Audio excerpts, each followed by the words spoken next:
Alright, should be rolling now. There we go. Right, okay. Alright, let's get to it then.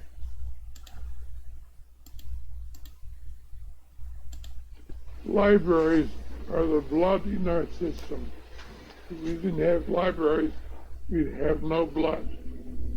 You go to school, but when you leave school, you've got to go to the library. Keep yourself going and make yourself alive. Libraries are the center of our lives. And I want to be at the center with all of you. And I hold out my arms and welcome you in. And I hope I'll live to be 100 and keep on talking to you. So come to the library and continue your lives. Ray, it's always a difficult task to interview someone that you love and for whom friendship abounds, and a person that I feel I know so intimately. But what I'd hoped to do in the course of the next few minutes together is explore some aspects of your own thought processes, and then your own creative processes, and then how those processes that come out of you manifest their destiny in a society, in a world. And I think the first notion that always strikes me as I'm with you is this magnificent way that you can view reality and then bring it into fantasy. How does this come about in your own thinking? Can you feel about the background of that process and explain it? No, it's sort of like walking out at night and seeing meteors dropping in the sky suddenly, and you have to look very quickly, and sometimes look out of the corner of your eye instead of staring directly at a thing. I wrote a poem recently comparing the whole process to watching hummingbirds, which are very difficult things to watch. But hummingbirds and creativity are very much the same. This thing whips in and suspends itself in front of you and flaps its wings 1,000 times a second and then is gone. And if you miss that moment, you miss the chance then to be creative. And this goes on during all of your life. Well, the older you get, the more you pretend not to be catching those moments. And the more you pretend not to be catching them, the more of them you catch. I've learned just to be simply enthused, or to go with sudden inspirations. For instance, I had a short story in the latest Playboy called The Parrot Who Met Papa, about Hemingway. Well, I wrote that story, started 19 years ago. I was such a Hemingway enthusiast that the night his novella was published in Life magazine, The Old Man and the Sea, I went with friends down to the printing plant, Western Printing in L.A., at midnight, and got my first copy of Hemingway's book off the presses as it came out. This is the sort of enthusiasm one must have in one's own field. And driving home with this book clutched to my breast and Papa Hemingway in my arms, somehow in conversation I got the idea of a parrot who got to know Papa in this bar in Havana. And after Papa, this all came out later, I began the story that evening, but I didn't know where to go with it. And a few years later, of course, 7, 8 years later, Papa killed himself, which was horrible. And nothing came until about a year ago. And I was going through my files one afternoon when I heard this voice cry out to me, "Finish me. I know how to solve myself." And so I looked at that story and I said, oh yes. And I took the story out, and an hour later, it was finished with the ending that's on the Playboy story. Sometimes you have to wait for years for the hummingbird to come back. Other days, within half an hour after I put an idea down, I get the beginning, the middle, and the end. For instance, a friend of mine gave me a story which I'm now working on, which is a very simple one, of what if we were movie producers and we go off to Spain and we hire the Spanish army to work for us on this picture. It's been done all the time. Producers go over, Mr. Bronson, other people have gone there, Nicholas Ray, and they hire the whole Spanish army for $1 a day for each man, Well, when it comes time and they finish the film, someone gets the idea, says, well, why don't we just stay here and keep paying the army? and take over the country. And they do. Yeah. And they fire Franco, and MGM moves in. Huh? Well, it's a great car. As soon as you say this, you know, you and I could sit here in the next hour, and you say, and then what? Well, let me give you an idea, Ray. And then you'd give me an idea. Well, who do we make Chancellor of the Exchequer? You know, who do we put in as Franco? Do we get the ghost of Louis B. Mayer? And would he be a good man? Would he be better than Franco? Would he be worse? Or W.C. Fields? W.C. Fields, right, who would handle the wineries all throughout Spain. So that you begin to cast the thing, and you get your friends together, if you have convivial literary friends, and others too. And in an hour, all of a sudden, beginning, middle, and end shape themselves for you. Now, this is an extravagant idea here, which you could give to almost anyone, and they could have a lot of fun with it. But the smaller ideas, of course, you have to grab even more quickly because they're little teeny things. And you have to act within, I find that within half an hour after I get an idea, I act on it. Ray, you've always talked about a concept of time and the future. There's another dimension in the things you write. That's the dimension of reality. The now reality versus what you're thinking about. You're able to somehow drift out of the reality of the now and move out and stay out in this unreality. Can you talk about that? Are you aware that you're actually doing this? Well, you learn to always go with your enthusiasm and never believe for a moment that you're wrong. You may discover later you haven't done the thing correctly, but in the moment, you're always right. And so you want to run out to the very end of an idea as far as you can go with it, and let your enthusiasm instruct you.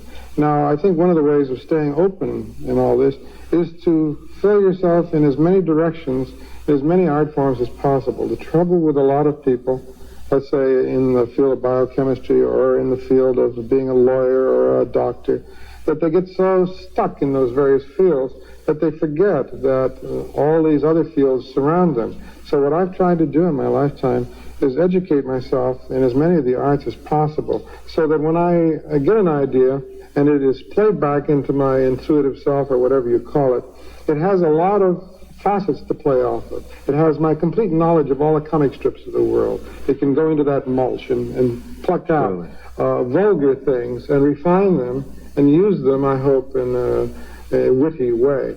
It can go into my knowledge of science fiction itself. It can go into what I've picked up from the Italian Renaissance, bits and pieces out of a sculptor's life, for instance, can give you the metaphor you're looking for.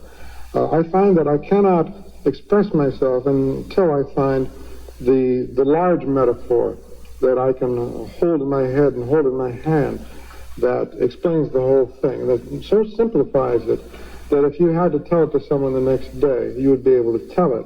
For instance, the concept of going around at Houston and not being able to write about it until I got the metaphor of the theater. And once I hit on that, that explains everything at Cape Kennedy and everything at Houston. It's a giant rehearsal of history. And it's the first time that mankind has ever rehearsed a thing so intensely before it did it. We have small instances of this in history, where Columbus did some rehearsing before he went off and fell off the edge of the world. But in the case of rocket travel, you rehearse every day, day after day, for many years before you do the thing. Well, that's a great metaphor. And once you've heard it, it's hard to forget, because it's very clear. And it's also very true. If it weren't true, it wouldn't work, and my article would dive into obscurity. So, Ray, I see two dimensions of you. The first is the dimension of your being able to seize on a fantasy and run with it. And the second dimension is that somehow you have inside of you the knowledge and the experience to play out that fantasy in every possible stage of one's intellectuality. Right. Lots and lots of bad stuff should go into you. Lots and lots of good stuff. Lots and lots of excellent stuff. It's taken me 35 years to learn to write a decent poem. 30 of those years, it was all dreadful, simply dreadful. But I never gave up, and I kept shoving Dylan Thomas in one ear, and Shakespeare in one eyeball, and Sarah Teasdale, and Ogden Nash, and all kinds of crazy people. I didn't worry about taste. That's the thing that we must give up talking about and worrying about. This is one of the great stultifiers of creativity. When you begin to talk about taste, then you can destroy a man's career. because he should explore as far as possible in all these various fields, and going into the back of his mind, then be able to borrow from, history, archaeology. I'm not widely educated in anthropology, but I do know the works of Lauren Isley, for instance, and these have inspired me for 25 years. And when I get inspired, I write fan letters, and then I get directly in touch with that person. The sense of fun that I have in being alive and writing caused me to meet some very remarkable people. And if you'll excuse the name dropping, about 18 years ago, I wrote an article about the joy of writing. It's not supposed to be a popular word. You're not supposed to enjoy anything. And that's the other thing that's wrong with our total society. You should enjoy, or else you should kill yourself. It's just that simple. Just don't stay around and bore everyone to death. Kill yourself or enjoy what you're doing, or get the hell out and do something else. Wrote this article. That would solve the population problem, sure would, maybe very quickly. Yes. And a lot of the bad people in the bad arts. But I wrote about my excitement, my enthusiasm, my gusto for writing in this article in The Nation. A week later, a letter came from Florence, Italy. On the back, in little spidery handwriting, said, "Di Berenson Itate Sataniana Firenze." I turned to my wife and I said, "My God, this couldn't be the Bernard Berenson writing to me." Opened the letter. It said, "Dear Mr. Bradbury, this is the first fan letter I've written in 89 years. Oh, my God, it's marvelous. I'm writing you because you use the word joy, the word fun, the word enthusiasm in the midst of your work. Why don't people talk of this? Why don't people say they love to do things anymore? If you are ever in Italy, come see me." Signed, D. Berenson. Well, when I went to Italy, I went to see him. He became my second father. We wrote back and forth to each other for 5 years. In the middle of the 5-year period, he wrote to Maggie and myself and said, "Children, come home. I'm dying. I want to see you again before I die." So we had this fabulous relationship with a stranger far across the world who came into my life and saw me speak of joy and fun and elation, and we became friends. And we went to see him again before he died. Unfortunately, he lived several more years, and we had our last correspondence 2 days before he died. But we all react to people in their enthusiasm. When young people come up to me, and there is this vibration in their face of, you can judge them this way. Someone comes up and says, "Am I a writer?" And I say, "No." Someone else comes up and says, "I'm a writer." I say, "Yes, you are." That's the difference in the way you express this thing and what shows in your eyes. And if you really want to do a thing, it sounds so dreadfully old-fashioned, but I think it can be done. Yeah. Ray, talk about the various ways you sense fantasy. How do you express it? You talked about how you're a sprinter, that you love the short story. What about the various aspects of the craft of your writing, the ways that you express yourself? Why are you a poet today, for example? When do you go to write a play? What about the film? The short story, the novel, and then now I hear you're doing this panorama thing for exhibits. I love to experiment with various ways of approaching the same truth. And every morning when I go to my typewriter, I word associate for the first 10 minutes. That's when all my poetry is written. And I will just write a line, and I don't know what the line means. And by the time I get to the second line, the poem begins to shape itself, if it's going to happen that morning. And by the end of 5 minutes, a poem has been written. And sometimes it's excellent, sometimes it's good. Sometimes I look and say, that's gibberish, it's nothing. And I don't throw it away, I put it aside. So I love to experiment with word association. And I think more people should do this in any field they're in. The actors are learning to do this. I'm sure it would apply in the field of medicine, experimenting with your thinking on the various pieces of data you've picked up over a year and you've allowed to accumulate, but you haven't had a chance to think about them because you haven't written them down, and that's very important for some people.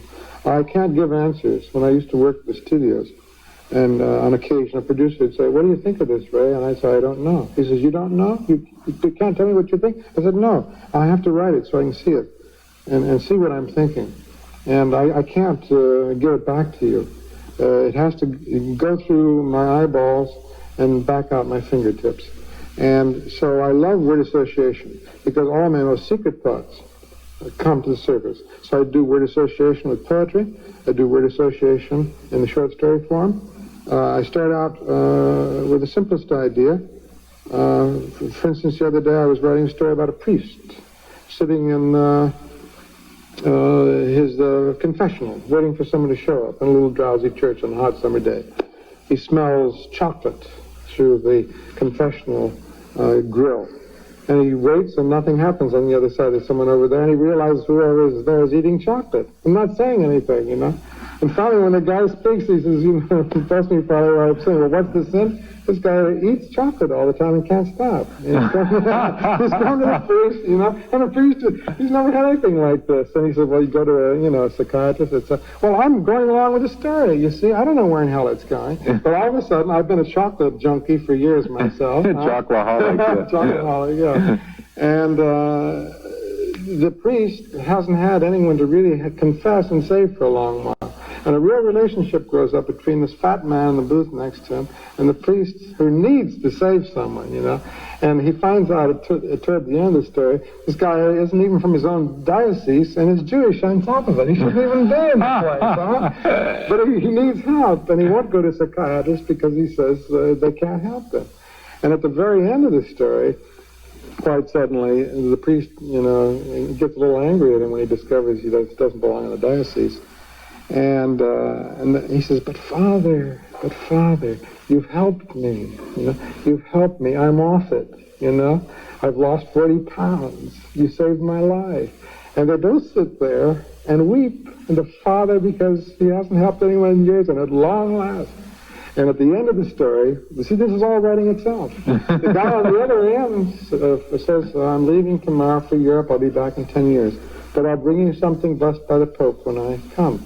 10 years go by, the priest is lounging in the confessional one night, late, ready to quit, and he smells the smell of chocolate again. And there's a voice whispers through the grill, thank you, Father.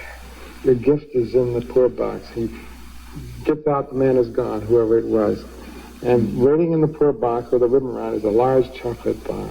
And he knows it's been brought from Rome, and that on a summer day at Castel Gandolfo, among 1,000 people lifting their hands to be blessed, this little chocolate bar is held up. And the priest looks at it, and it's not the host, and it's not all of life, but it's so infinitely precious that he puts it away behind the altar, and once every month or so in his old age nibbles at it. Right?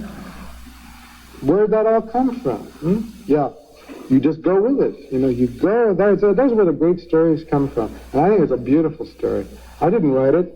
Something in here wrote it. Magic. Yeah.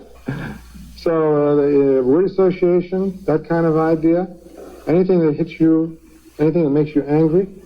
I was angry at the Kennedy assassinations. I was angry when Dr. King was killed. I've had it with that kind of thinking you solve problems by destroying people.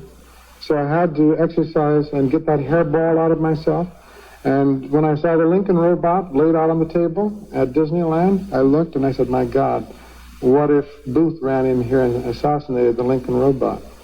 Well, there's your story. There, you got the whole thing right there. And as soon as I thought that, I rushed to the typewriter and wrote a story about an assassin at Disneyland who kills Lincoln all over again, and gives me a chance then to come up and say, you son of a bitch, you know, and then get rid of my hairball in the story, pass it on to other people, let them be sick a while. So the notion of specifically creating a play or a poem or a short story or an essay isn't the issue at all. You just, as a form fits your particular concern of the moment, you ride with that. And yeah, anything that hits me, it's like going out in a lightning storm, and whatever bolt hits you first is the one that kills you beautifully, and you accept being killed that way. And so if in one day it looks like it's all poetry, that's the way I go. During this week I've worked on the play, part of a screenplay, my book of poetry, finished my novel on Halloween, and prepared myself to start another screenplay.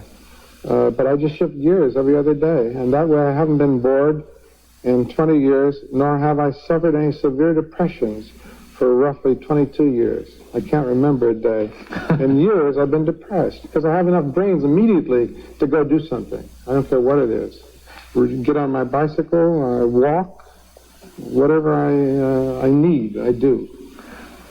Ray, you talk about not being depressed, and I think one of the most fascinating aspects about your character, which I recall from the day we first came together over a very serious issue, was your optimism. The issue, as I recall, we came together on was the notion of smog and pollution in the Los Angeles basin. You recall we met one evening at your home and on Rapid Transit. On Rapid Transit. That was part of that whole issue.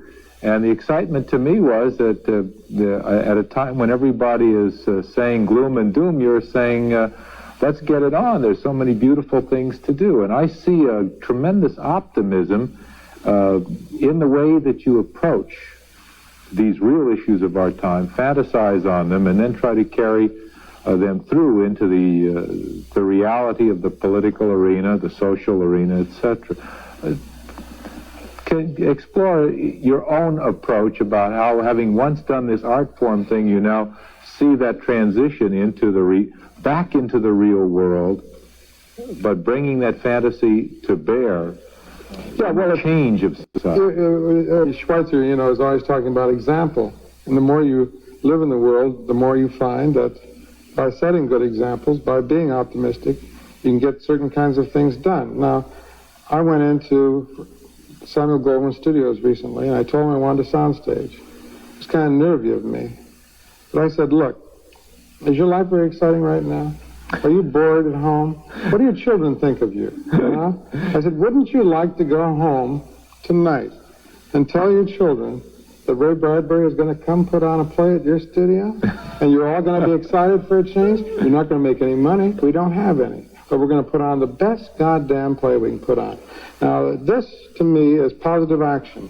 You promise a thing, you act on it, you set an example, you may fail at it, but people will give you all A's for trying. This is heard in the world, and other people then begin to experiment on their own. Whether it's in acting, whether it's in medicine, I don't care where it is. But you set the example, and you get a politician then, just one of them, to set a brave example. Speak up in an area where he hasn't spoken up in years. And then, for God's sake, let him know that you love him for doing that, or he won't do it again. Or in any other area among the polluters of the world. If you can go to big businessmen and say to them, you have children, right? You have sons, daughters in college, high school. Well, what do they think of daddy? Get through on that level, because it's a combination of the family within the big businesses that will make the big businessmen get a conscience and begin to do the things that we need to have done in society. Yeah. And there's where your example comes in.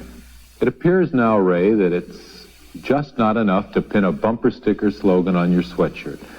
We've got to move out into society. We've got to use every element of fantasy, of film, of the theater, of all the various wonderful ways in which you have so beautifully and eloquently expressed yourself. We've got to bring it into the consciousness of government, of business, of the people. It's not just enough to have a rally. It's only enough when we've brought about the change itself. There has to be a change in the individual. Groups don't do much in this world. It's wonderful individuals acting creatively as units that can change the world. Wouldn't it be great if we had a society of true individuals, each acting at the top of their ability, each believing in the guff we think we've had ourselves for 2 centuries now, that we believe in the individual. Well, let's really believe in him and encourage him to act as a loner and go into small groups on occasion to get things done, because we do need each other. But using our own creative imagination as individuals is the thing that can change our society. Suddenly a man like Nader comes along from nowhere. Where was he 7 years ago? Who heard of him 5 years ago? Who would have dreamt that one man, not his group, no, one man has changed the face of the United States? Well, how about 2 more men? What if we had 4 more men in the country that spoke up as bravely as he?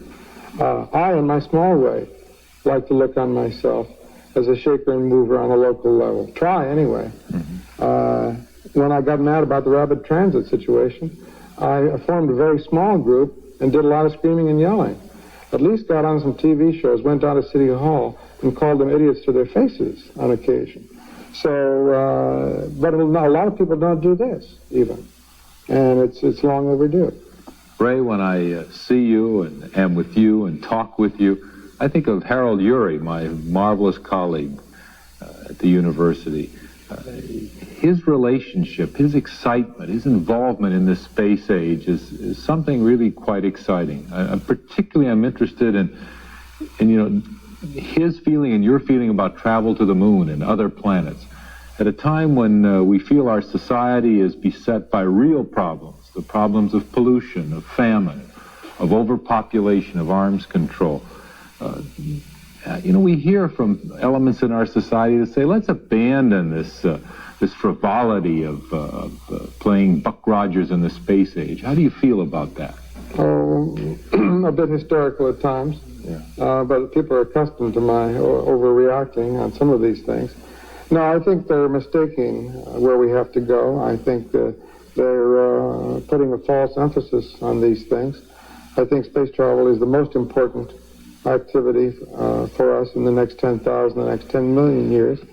I think it's no use doing all the things that we've discussed here this evening on any level if we allow the whole thing to be destroyed because our imagination doesn't look ahead a billion years. And that's a huge leap.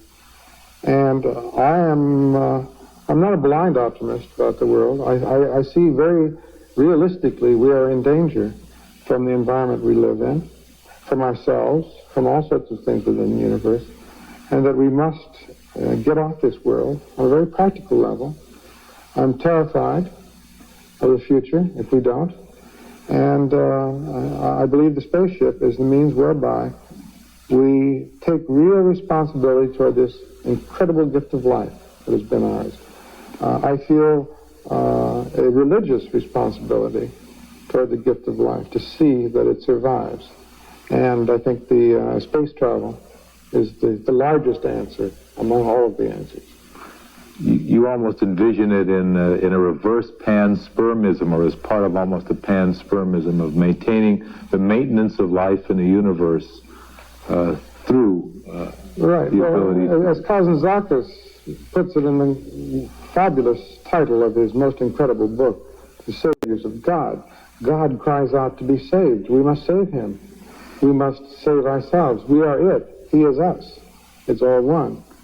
And if he's only alive in this part of the universe, for God's sakes, let's give him gigantic mouth-to-mouth breathing.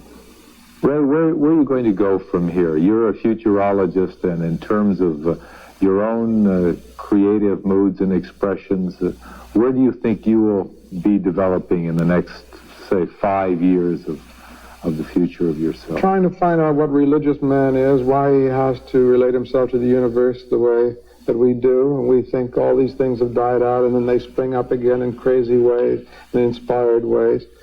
But again and again, the religious thing, what is the universe? What are we doing here? It is miraculous. There isn't a day that the sense of awe doesn't overwhelm me, and a sense of beauty, and having had a chance to live once. This is nothing fake or nothing made up. I don't like the words of most theologians. They embarrass me. But I think I have a very real sense of awe, which I intend to investigate as long as I'm around. You remind me of another man, a man of whom I had great fondness and respect, and that was Paul Tillich. I think of maybe the title of your book should be The Courage to Be Ray Bradbury. Are you a bit disappointed, as a sci-fi writer, that they haven't come among us? Where are they? All those out there haven't found us yet, and we haven't found any of them. Well, they're too far away. I mean, the nearest star is 2 light years away, Alpha Centauri. So, and all of our planets in our solar system are uninhabited as far as we can tell. So eventually, thousands of years from now, when we get out into the other systems, we will find other life forms, but it's just too far away. Isn't it funny that earlier on in the 40s and 50s, when the genre really took off science fiction, that we had a view, or the writers had a view, of the visitors from outer space being vicious and an alien and going to take us over and kill us and all the rest of it. And now, with things like Close Encounters and E.T., we think that they're going to be nice, gentle... Well, it actually, I must take a little credit. It came from outer space. My aliens were pleasant, and all they wanted to do is get the hell off the planet and let us help them get away. In fact, when I met Steven Spielberg for the first time 14 years ago, the morning after the preview of Close Encounters, he said, "How did you like your movie?" And I said, "What do you mean?" He said, "Well, if you hadn't done It Came from Outer Space, I would never have done Close Encounters of a Third Kind." I said, "Am I allowed to say that?" He said, "Yes." I said, "Well, then I'm your father, huh?" And every time he writes me, he puts at the end of the letter, "Are you still my papa?" Huh? And I'm very proud of it because he's a very fine filmmaker. As you get older, have you found your imagination running further riot, or have you found your memory getting better?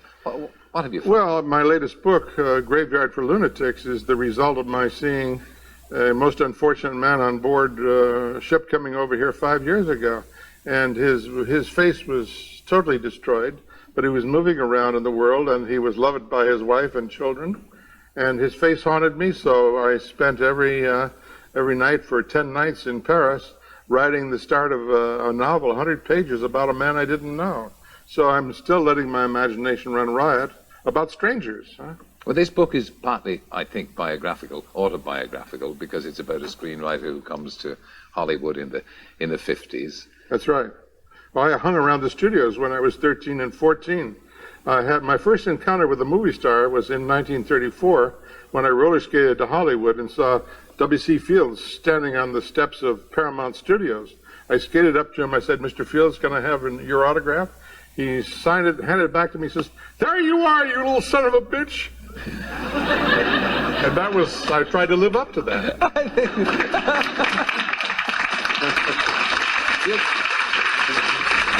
In some of your books, not all, some of them you have a somewhat bleak view of the future, like Fahrenheit 451. Well, no, that's not a prediction. It's a warning. We people in England and America are very fortunate. We live in countries where they don't burn books. We have a little trouble occasionally with some censors. But in other countries of the world, of course, Russia and China, they do burn books and have burned books. So my adventure was a warning and not a prediction. We're doing very well. The recent happenings in Europe with the wall coming down and Russia falling apart is great. And I think that will continue through all of Europe, and if we get through the present crisis in the Middle East. But they'll always be small or large. Life is a series of the roof falling in just when you think you've got everything right, isn't it?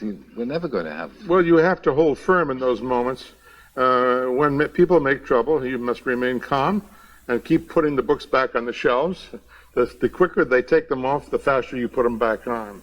And I discover that works at home. I get letters from librarians or city councilmen worried about books being censored. And I say, be calm because the toads will blow away on the wind. And eventually all the censors disappear and the books go back on the shelves. So I'm basically an optimist. You're not an optimist about, you're a bit of a fatalist about travel, for instance. You don't like cars, you don't like flying. I've gotten accustomed to flying. I drink less and fly more now. And I'm no longer afraid, but cars are different. I saw a lot of people killed when I was 15, and you see real deaths in front of you. You never get over that. It's like a war, so it can't be cured. So I relax and take it easy and forget about it. So you become more optimistic as you've grown older, at least. Well, about the future of mankind, yes. We always do solve things. We think we can't. Well, England's a very good example. I mean, we went through a terrible war and is rebuilt. And London is, so much of it is so much more beautiful than it was when I came here first 37 years ago. Let me ask you the old trite and tried and true question, which I have to ask you before you go. I mean, do you believe in flying saucers? Do you believe that we have been visited from outer space or not? No, I would like to believe. I think we all would love to have a visitation. But there's no proof. I've talked to the leading experts, Mr. Hynek, when he was alive. He put out the leading flying saucer bulletin every month, and I was on a program with him many years ago. And I said, do they exist? He said, no, they do not, But we all wish that they did. We want something larger than ourselves to teach us to behave, I suppose. We want an encounter so that we will live up to their standards because they're supposedly brighter than we are. Yes. Well, Ray, it's been a pleasure to talk to you. Good enough. Thank you for not leaving the set. Yes. May I go now? No, not yet. Just have the decency to wait till the end of the program, All and right. then we'll throw some drink down you. Now, you have said that you don't write science fiction. That's right. You write about people. Well, I write fantasy, and the only science fiction I've written is Fahrenheit 451. It's the art of the possible. See, Fahrenheit is a realistic science fiction novel. It could happen, and it has happened, or portions of it. We're witnessing part of it in our society now. Local television news is sort of thing that's in Fahrenheit 451. All the local television news today is crap, isn't it? It's all 10-second sound bites, 15-second sound bites. We're being fragmented. All the commercials you watch have 30 clips of film for a 30-second commercial and 60 clips of film for a 60-second commercial. Huh? So your mind is all over the place. There's no thought. The metaphors are scattered. You have the feeling that you're thinking, but you're not thinking. Huh? So what I put in Fahrenheit is illustrated every night on television. If you die, you got to be awfully famous to deserve more than 15 seconds. Huh?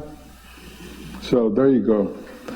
All right, now you told the New York Times, you told the New York Times years ago that my business is to present the future. Prevent it. Prevent the Yes. future. All right, because what I started to write down was a number of things from your books that you wrote about that years later have actually happened. And here's just a partial list. The Sony Walkman.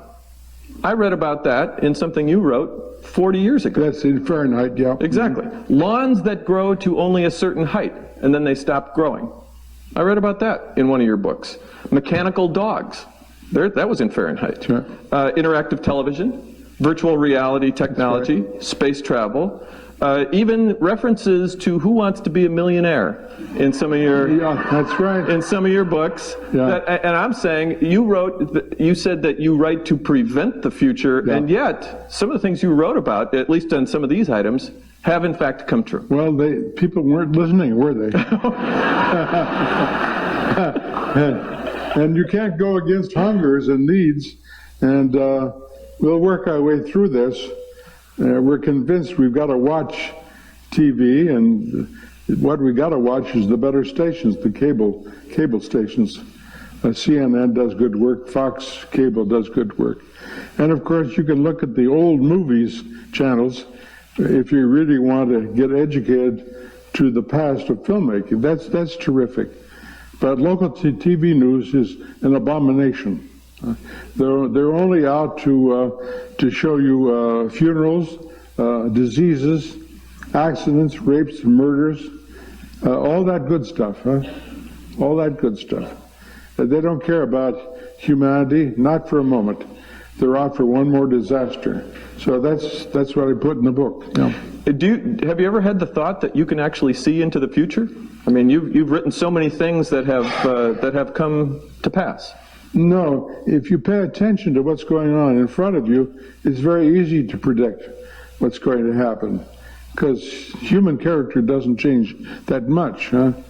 The best thing I predicted and hoped for was space travel, of course, landing on the moon. And we've got to continue that. We've been doing things with the space shuttle the last 15 years, which is a bore, you know. That's not where we belong. 200 miles above Earth. We belong on the moon. We belong on Mars, goddammit, you know. And here we are with the damn space shuttle. It lands like a plane. I don't want to see a plane land. I'm afraid that Clinton will come out at any moment.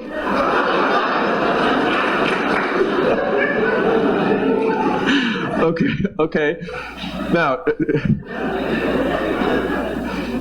you have this thing you called the theater of the morning. That's right. I want you to describe for our audience what the theater of the morning is. What happens when you get up every day? Yeah. Well, people are always saying, do you write about dreams? I said, no. I write about a semi-dream state. The best time. That's why I want you to pack your minds with lots of metaphors.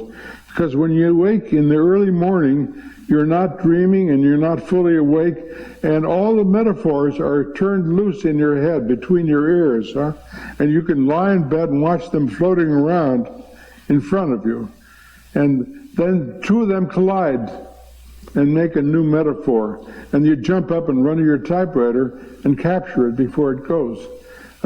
Poetry occurs that way quite often. But if you're lazy and lie there and you get up 5 minutes later, it's gone, huh? Unless you have a fantastic memory, and I don't. So every morning, I just love that moment of waking up with an idea floating in my head. It's not a dream, and it's not completely awake. Now, you might experiment with this. Maybe it won't work for some of you, but it's been working for me for years. Another good time is the shower, taking a shower.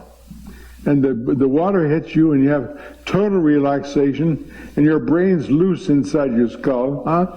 And you can think anything you want to. Or sometimes taking an afternoon nap.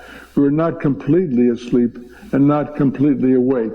These are all good states for discovering stories that might be of some help to you.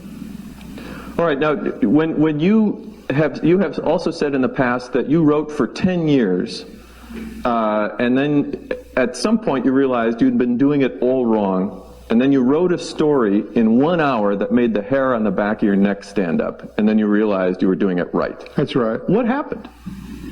I learned not to look at other writers. I learned to be myself. Up until that time, I was so busy being enamored of other talents and wanting to be them. It's ridiculous. You can't do that. But I had a memory of an encounter I had when I was 8 years old on the beach back in Illinois on Lake Michigan. And I was on the shore with this little girl, and we were building sandcastles. And she went out in the water, and she never came back. That was my first encounter with death. I didn't understand. I kept asking my mother, why didn't she come back? Where is she? They never found her, huh? So that memory came back on that day when I was 22. I was sitting out in the sun with my portable typewriter, and quite suddenly the memory of that little girl not coming back. So I wrote a short story to bring her out of the water, huh? 30 years later. And then when I'd finished it, tears were pouring down my face. I realized for the first time I'd written something true and honest and real and wonderful. And from that day on, I began to go into my subconscious and drag out all these wonderful things. So, but thank God for that one memory. Wow. Now, talk to us for a minute about the difference between thinking and feeling when it comes to writing. You aren't real big on thinking first. No. Well, first of all, you can't imagine a story. You can't think it ahead. You have to live it. Huh?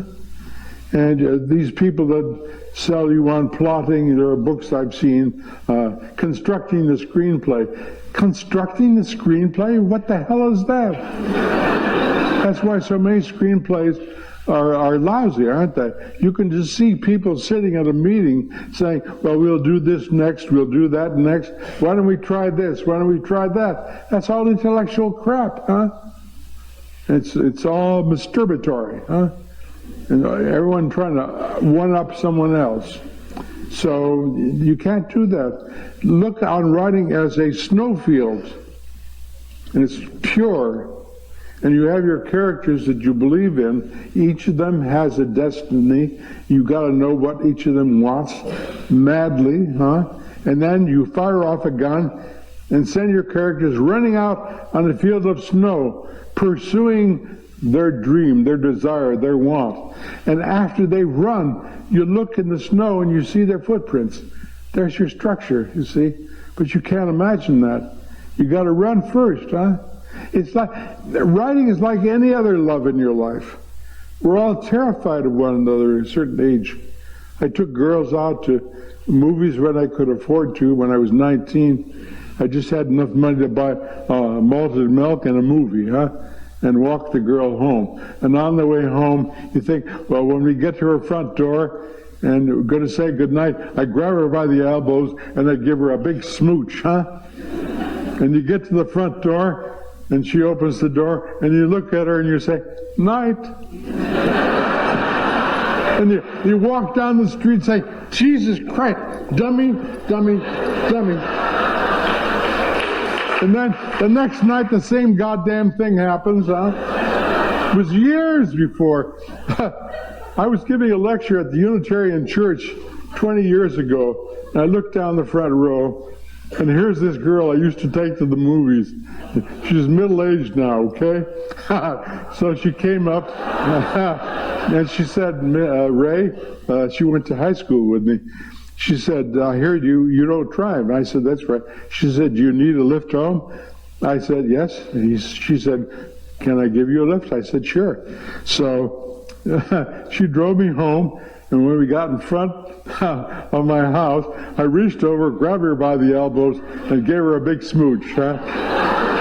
And I said, there, I should have done that 30 years ago. And we both broke apart, you know.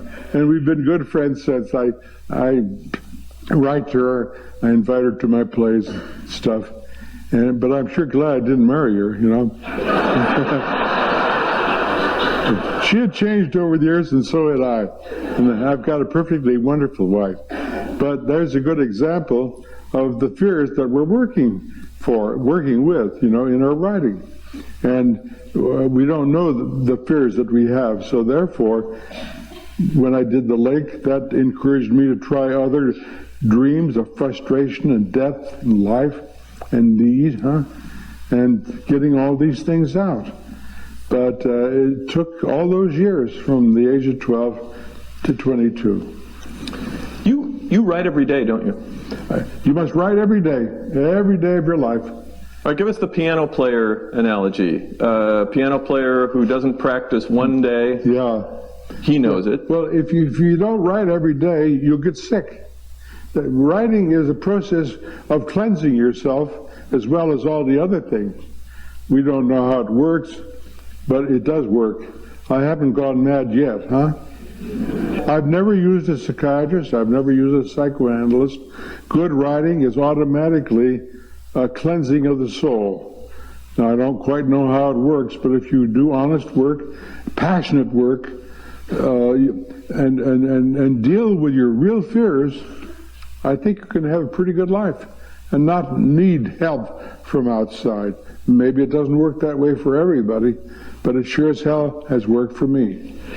Here's the piano player analogy I was saying. You have said that if a piano player doesn't practice one day, he knows it. That's right. If he doesn't practice for 2 days, his critics know it. And if he doesn't practice for 3 days, then his audience knows it. That's right. And the analogy you've drawn is that writing is the same way. After a while, if you aren't doing it every day, people will notice. No, I never give them a chance. Okay. No, the most I've ever gone without writing is sometimes when I travel, but even there, you got a pad and pencil with you, and you get your work done. So I don't feel well if I don't write. I had an experience a year ago, and I was in the hospital for a month, and that was a real endangerment, not only to my life, but to my writing. And it was really bad the first week because I didn't have a chance to write. But after the second week, then I began to dictate over the phone. Huh? It's not good writing. Dictation is only 50% good stuff. Huh? But writing with a typewriter is the real stuff. So they came the closest to being really depressed a year ago in the hospital. But then as soon as possible, I began to teach myself to type again. And then I was back in shape.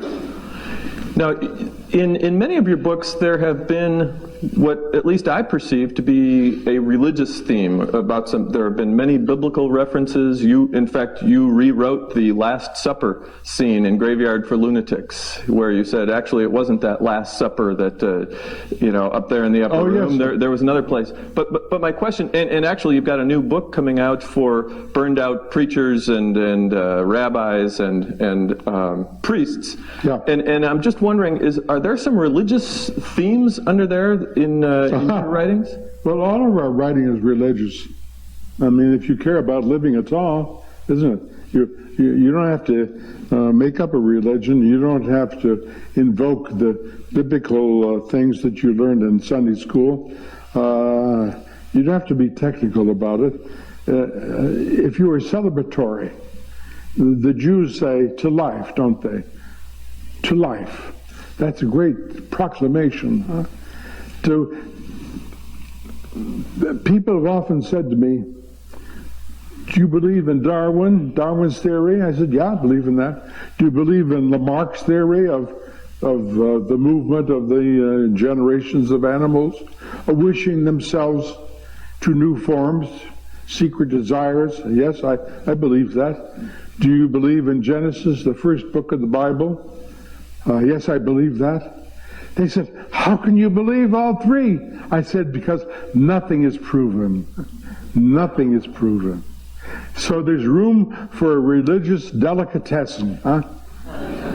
I take some of these, some of those, and some of them, huh? Because we just don't know. Have you seen these various documentaries on TV the last few years? Tonight you're going to find the secret of life. How did life come on the earth? What makes the sun burn, etc., etc., etc. Well, you tune in, and hell, they don't tell you that. They don't know. The earth came out of the sun, took 1 billion years to cool, the rains fell, the first primitive plants came up, the ponds of scum created amoeba-like creatures, but there was no life here. Lightning struck. The chemistry of the world, the inanimate minerals decided to live. How come? How come? We don't know. We don't know. It just happened. That's not much of an explanation, is it? Huh? It just happened? That's really scientific, is it? That's what the scientists say. It just happened. Well, hell, give me some lightning. I'll go make my own life. So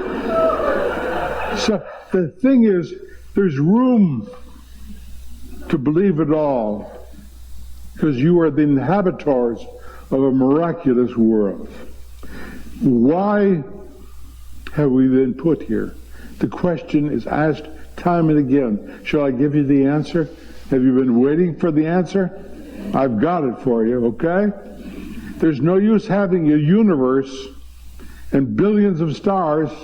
I've done shows for the Smithsonian Planetarium, and you look at pictures of star systems billions of light years away, huh?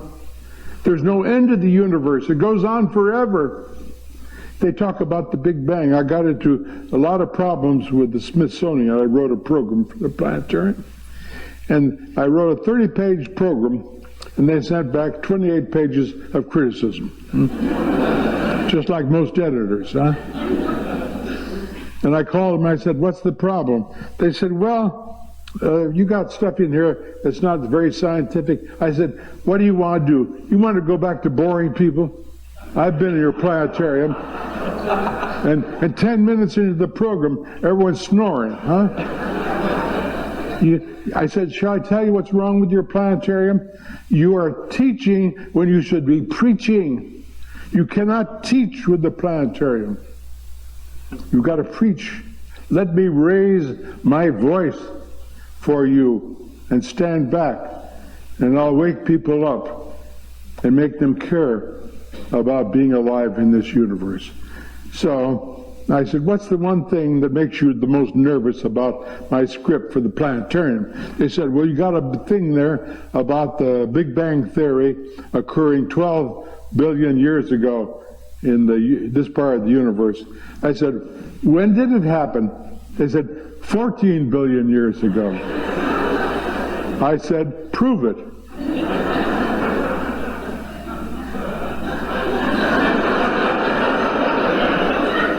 They didn't like me. I shouldn't have said that. There's no proof. There's no proof.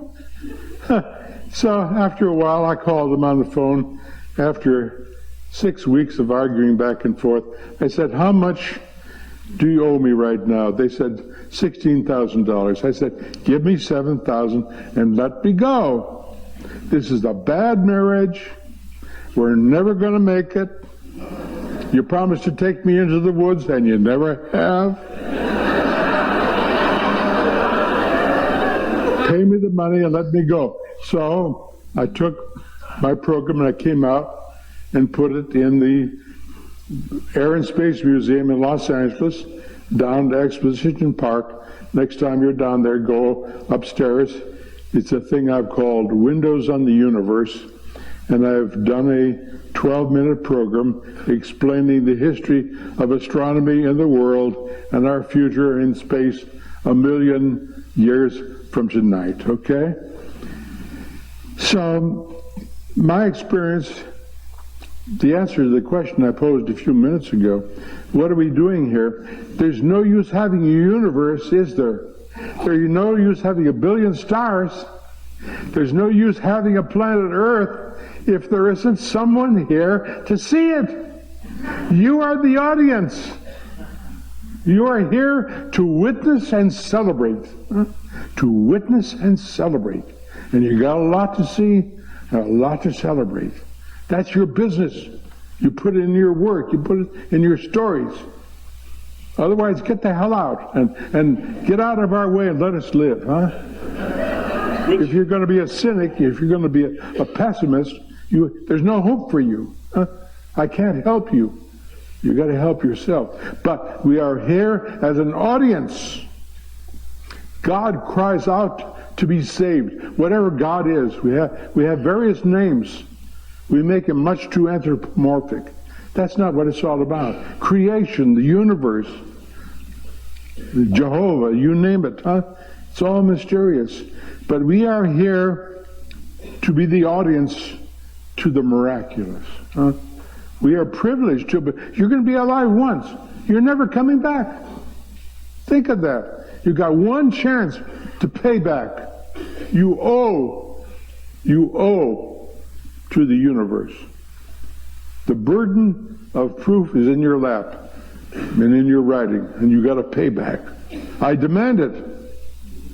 And you get the hell out of here and do that, and you're going to have a good life. What in hell was the question? Well,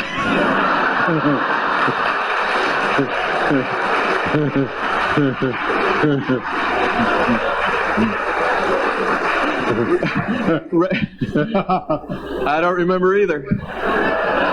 He's afraid to ask me. Yeah, we have just a couple of minutes left, and so what I have asked you to do is to have you read a poem that you wrote about yourself that was in the wonderful book Zen and the Art of Writing. I'd like to, if you'll permit, tell an experience I had in London 32 years ago when we landed on the moon, to show you what kind of person I am.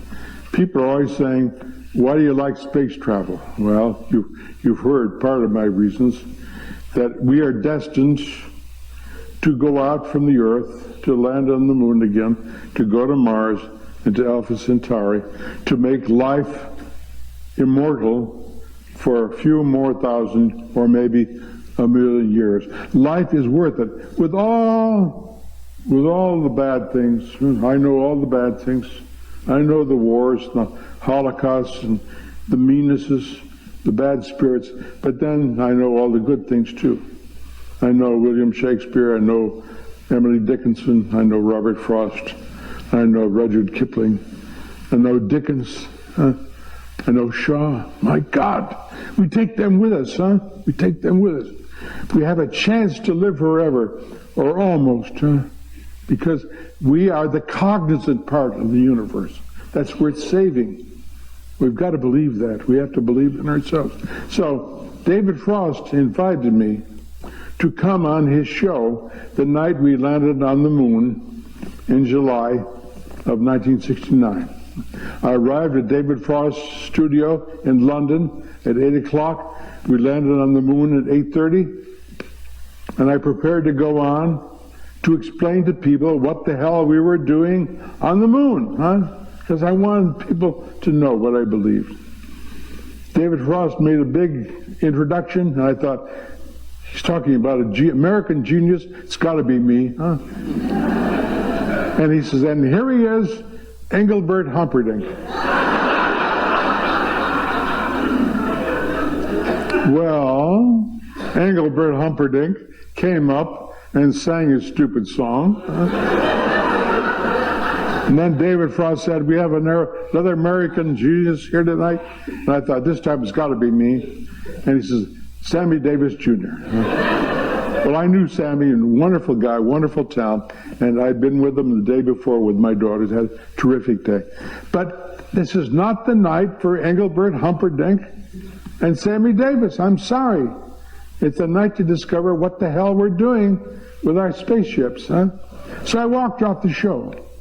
Producer came running after me. He said, what are you doing? I said, I'm leaving. He said, you can't do that. I said, watch my desk.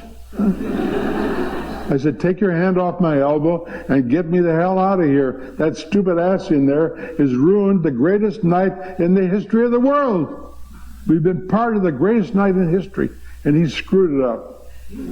So they got me a cab, and I went across London, and I did a show on Telstar with Mike Wallace and Walter Cronkite, and I was able to say all the things I've just said to you.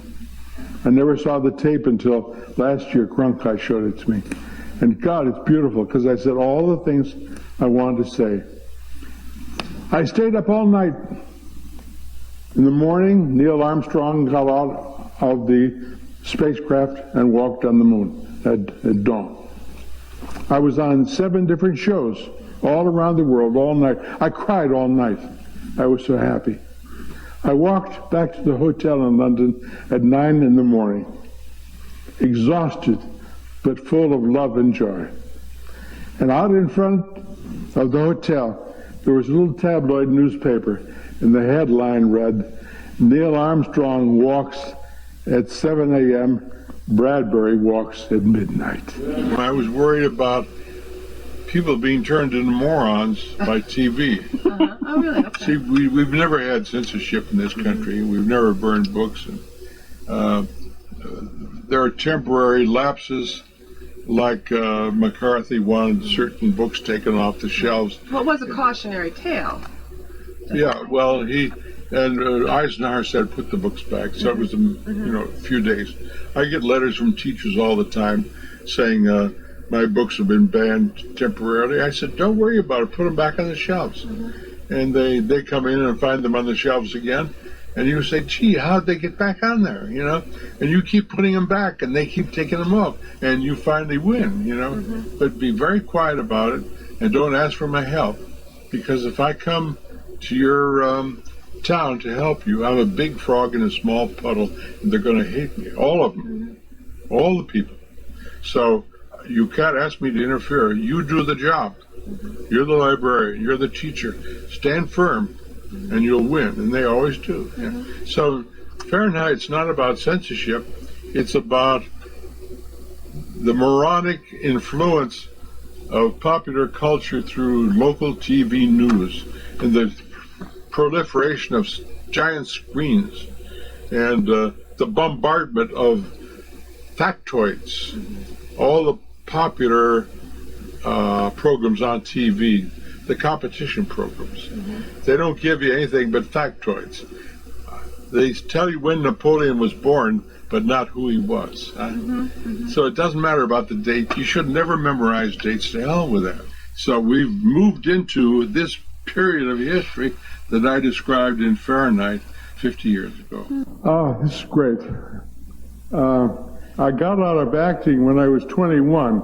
The reason I'm here tonight is because I quit acting, because I couldn't remember the goddamn lines. But I discovered lecturing was a wonderful substitute, so I could just get up here and say anything I wanted to say off the top of my head. And tonight, there's a lot I want to say because I recognize the need of many of you to be writers, and you don't want to do the wrong things. So for at least 5 minutes, I want to talk about the hygiene of writing for you, so you won't do anything wrong in the next year. And the first thing that comes to mind is the danger of writing novels to start. I don't know how many of you are writing novels now. If they're going well, you don't have to listen to me. But the problem with novels is you could spend a whole year writing one, and it might not turn out well because you haven't learned to write yet. But the best hygiene for beginning writers or intermediate writers is to write a hell of a lot of short stories. If you could write one short story a week, doesn't matter what the quality is to start, but at least you're practicing. And at the end of a year, you have 52 short stories, and I defy you to write 52 bad ones, huh? It can't be done. It can't be done. At the end of 30 weeks or 40 weeks, or at the end of the year, all of a sudden, a story will come that's just wonderful. That's what happened to me.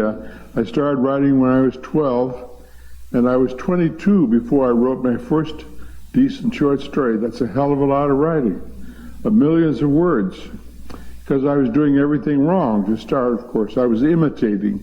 I had so many heroes that I wanted to be like. I liked H.G. Wells. I loved Jules Verne. I loved Conan Doyle, Sherlock Holmes, for God's sake. Jeeves, I loved Wodehouse.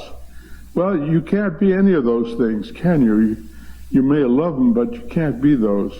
I loved Edgar Rice Burroughs, Tarzan, John Carter, Warlord of Mars. Good Lord, wonderful stuff. The Wizard of Oz, L. Frank Baum. You know, I always dreamt someday I'd grow up and write an Oz book. But it's not to be, not to be. So the main thing I want to start with tonight is to get you to writing more short stories. And then you'll be in training, and you'll learn to compact things. You'll learn to look for ideas. And the psychological thing here is that every week you'll be happy. Huh? At the end of a week, you will have done something. But in a novel, you don't know where the hell you're going. Huh? At the end of a week, you don't feel all that good. Huh? At the end of a month, I've been through novels. I waited until I was 30 before I wrote my first novel. And that was Fahrenheit 451. It was worth waiting for, huh? But I was fearful of novels. I recognized the danger of spending a year on something that might not be very good. And your second novel might not be very good, or your third one. But in the meantime, you could write 52 or 104 short stories. And you're learning your craft. That's the important thing. Read people like Roald Dahl. Get his books of short stories. Get the short stories of Guy de Maupassant.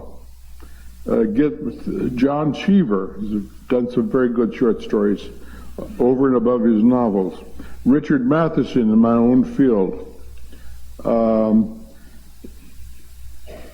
An author named Nigel Neal, K-N-E-A-L-E, Nigel Neal.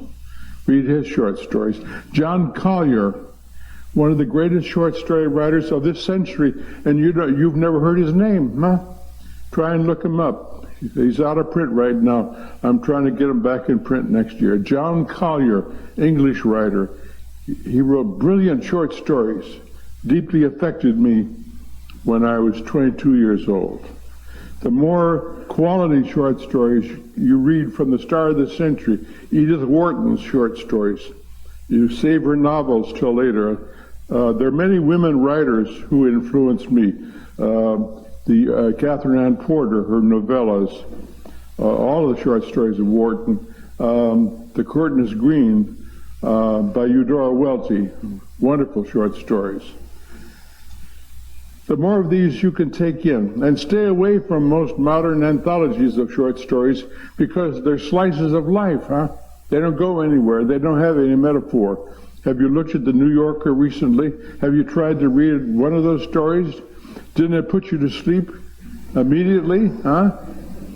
They don't know how to write short stories. Go read Washington Irving. Go read the short stories of Melville. Go read Edgar Allan Poe again, huh? Go read, I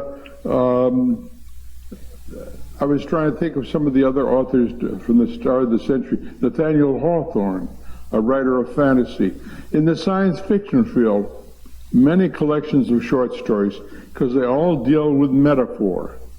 And the sooner you recognize the ability of seeing a metaphor and knowing how to write the metaphor and to make collections of them, the better off you'll be. Then you'll be ready for the novel. Maybe some of you here tonight are automatically good novelists, so I'm not talking to you. You're fortunate that you were born that way. But I discovered along the way I was a collector of metaphors. Now, I don't know how I can teach you to recognize a metaphor when you see it, but what you've got to do from this night forward is stuff your head with more different things from various fields, hygienically speaking. I'll give you a program to follow every night, very simple program. For the next 1,000 nights, before you go to bed every night, read one short story. That'll take you 10 minutes, 15 minutes, okay? Then read one poem a night from the vast history of poetry. Stay away from most modern poems. It's crap. It's not poetry, huh? It's not poetry. Now, if you want to kid yourself and write lines that look like poems, go ahead and do it, but you'll go nowhere. But read the great poets. Go back and read Shakespeare. Read Alexander Pope. Read Robert Frost, huh? But one poem a night, one short story a night, one essay a night for the next 1,000 nights. And from various fields, archaeology, zoology, biology, all the great philosophers of time, comparing them. Huh? Read the essays of Aldous Huxley. Read Lauren Eiseley, great anthropologist. You can't do better than that. Maybe you've never heard of him. Lauren Eiseley, E-I-S-E-L-E-Y. He was head of the Department of Anthropology at the University of Pennsylvania. And he became my friend 40 years ago. I read an essay of his in Harper's, The Fire Apes, which was so brilliant. I wrote him a fan letter. And I said, Dear Dr. Eiseley, The Fire Apes is the finest essay written in the last 20 years in any American magazine. Why don't you write a book? Huh? He wrote back and said, hey, that's an idea. I think I will write a book. And he wrote 17 books. Huh? But I was his papa, huh? Even though I was 15 years younger. So reread all the books of Lauren Eiseley. They're crammed with pomegranate ideas. That's why I want you to read essays in every field on politics, analyzing literature. Pick your own. But that means that every night then, before you go to bed, you're stuffing your head with one short story, one poem, and one essay. At the end of 1,000 nights, Jesus God, you'll be full of stuff, won't you, huh? You'll be full of ideas and metaphors, along with your perceptions of life and your own personal experiences, which you put away, and what you see in your friends and your relatives. So you want all these things to go in, and the more metaphors you can cram yourself with, they'll bounce around inside your head and make new metaphors. That's why you're doing this. But you've got to be able to recognize one when you see one. So hygienically speaking, you've got two things to do. If you feel you have to do a novel, in spite of what I said, go do it. But in the meantime, write a hell of a lot of short stories, and then every night do these three things with the short story, the poem, and the essay. And you're well on your way to being more creative. Huh? The next thing is get rid of those friends of yours who make fun of you and don't believe in you. And when you leave here tonight, go home, make a phone call, and fire them. Huh? Anyone doesn't believe in you and your future, to hell with them. Huh? I've had my fill of that. I had people I thought were my friends, but secretly they thought I was a nerd, because I wanted to be a writer. I sold newspapers on a street corner from the time I was 19 till I was 21. I made $10 a week. This is back in 1939, 1940, 41. People came by my corner and said, "What are you doing here?" I said, "Becoming a writer." They said, "You don't look like one." I said, "Yeah, but I feel like one." Huh? I was filling myself. I lived at the library. I never went to college. I couldn't afford to do that. But I went to the library 3 or 4 days a week for 10 years, and I graduated from the library when I was 28. Huh? You live in the library. Live in the library, for Christ's sake. Don't live on your goddamn computers and the internet and all that crap, Go to the library.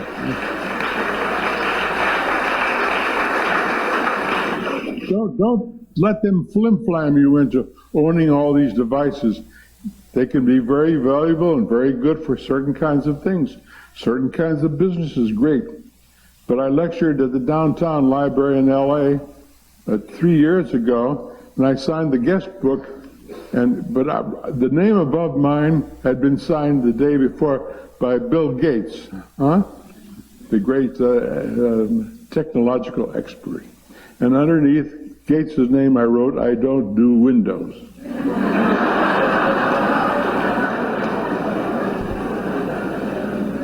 This is the highway. This is the age of communication, right? Does anyone ever call you? Huh? I can't get through to any goddamn person in the world. I call corporations, and the voice comes on and says, "If you want this, press 1. If you want that, press 2. If you want this, press 3. I said, "Oh, press 4 and to hell with you." So we're being put upon. We're being flim-flammed. You don't need anything but a pad and a pencil, for Christ's sake. I was out in the desert a couple of years ago, and I got an idea for a cantata, Christus Apollo, which I finally wrote with Jerry Goldsmith. And we're doing a new recording of it now with Anthony Hopkins. But I wrote the whole damn thing, 18 pages, with a pad and pencil. I had no typewriter with me, so I used what I had, Whatever works. But I want you to live at fever pitch. I want you to go to the library, and the great thing about library is surprise, isn't it? To pull books off the shelf and not know what the hell they are. And all of a sudden, after you pulled 6 books out and said, "No, that's not for me, no, I don't think this one, maybe that one," and finally you pick a 4th one out and you open it, and there you are, a mirror image of you. You're looking for someone like yourself, aren't you? I found someone like myself very late in life, when I was 32 years old, George Bernard Shaw. We're twins. Jesus, God, if I were to go to a desert island tomorrow, what books would I take with me? I'd take the Bible, of course. I'd take Shakespeare. And the third book I'd take is the collected essays of George Bernard Shaw. His essays were just as fascinating as his plays. So I'll give you another diet here. Go get all the essays of George Bernard Shaw on politics, on religion, on women, long before this age. He was writing about women and their past and their future. He wrote plays about them. He wrote essays. He had an opinion on everything. You've got to meet more opinionated essayists, And I'm sorry that he died long before I had a chance to do any traveling and meet up with him. But you can meet up with him in his books. There's a wonderful book of collected lectures by George Bernard Shaw and G.K. Chesterton, who was one of the great short story writers and novelists of the early part of this century. and they debated. Try and find that book of George Bernard Shaw, G.K. Chesterton's debates. And you have ideas all over the place, all over the place. Then, what do I want for you? What else can you cram into your eyeballs? I want you to fall in love with movies, old movies. I am very lucky that my mother took me to the movies when I was 3 years old. That's 1923. The first film I saw was The Hunchback of Notre Dame, and I walked strangely for days thereafter. Next film I fell in love with Lon Chaney, and I saw The Phantom of the Opera. My God, I was 5 years old. Wonderful. I saw The Lost World, 1925, with the dinosaurs, The same dinosaurs that came up ahead and appeared in King Kong when I was 13. I want your loves to be multiple. I don't want you to be a snob about anything. Anything you love, you do it. It's got to be with a great sense of fun. Writing is not a serious business. It's a joy and a celebration. You should be having fun at it. Ignore the authors who say, oh my God, what work, oh Jesus Christ, Not to hell with that, It is not work. If it's work, stop it and do something else. Now, while I'm thinking of it, people are already saying, well, what do we do about a sudden blockage in your writing? What if you have a blockage and you don't know what to do about it? Well, it's obvious you're doing the wrong thing, aren't you? You're in the middle of writing something, you go blank, and your mind says, no, that's it, Okay, you're being warned, aren't you? Your subconscious is saying, I don't like you anymore. You're writing about things I don't give a damn for.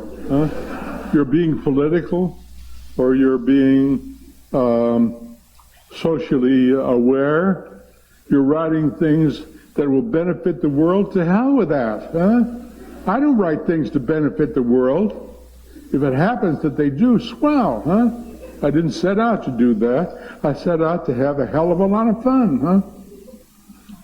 I've never worked a day in my life. I've never worked a day in my life.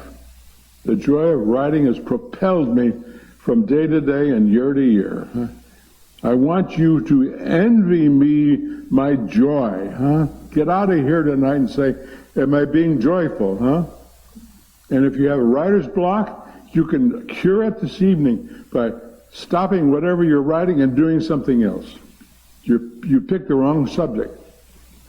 Over the years, I've been offered various screenplays by famous directors. But my subconscious knows exactly what I can do and what I can't do. Back in 1955, I believe it was, Otto Preminger, the great director, offered me The Man with the Golden Arm. Okay, it's about drugs. I don't give a goddamn about drugs, you see. It bores the hell out of me. I don't understand people who take them. So why would I write a screenplay? Fine, but yeah, why would I do that, I'd get a writer's block immediately. Yeah, you can't, there's some things you can't do. I was offered another film by Preminger the next year, a crime book analysis of a famous trial, all about stained underwear, okay?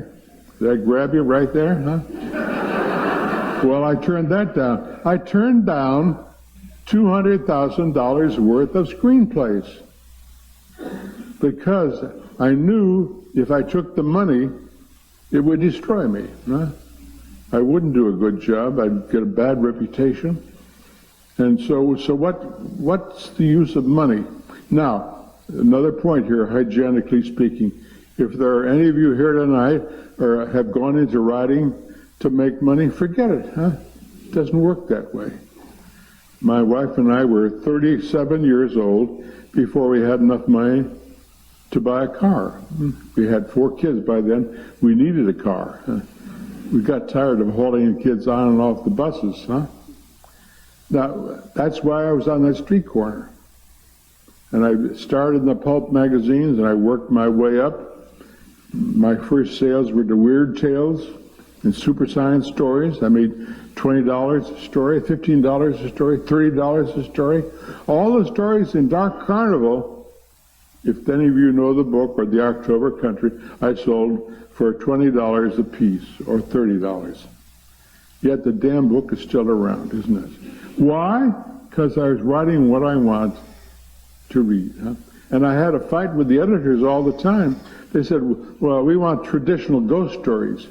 I said, I don't write traditional ghost stories. I look in the mirror and scare the hell out of myself. Huh? That's not traditional. Huh?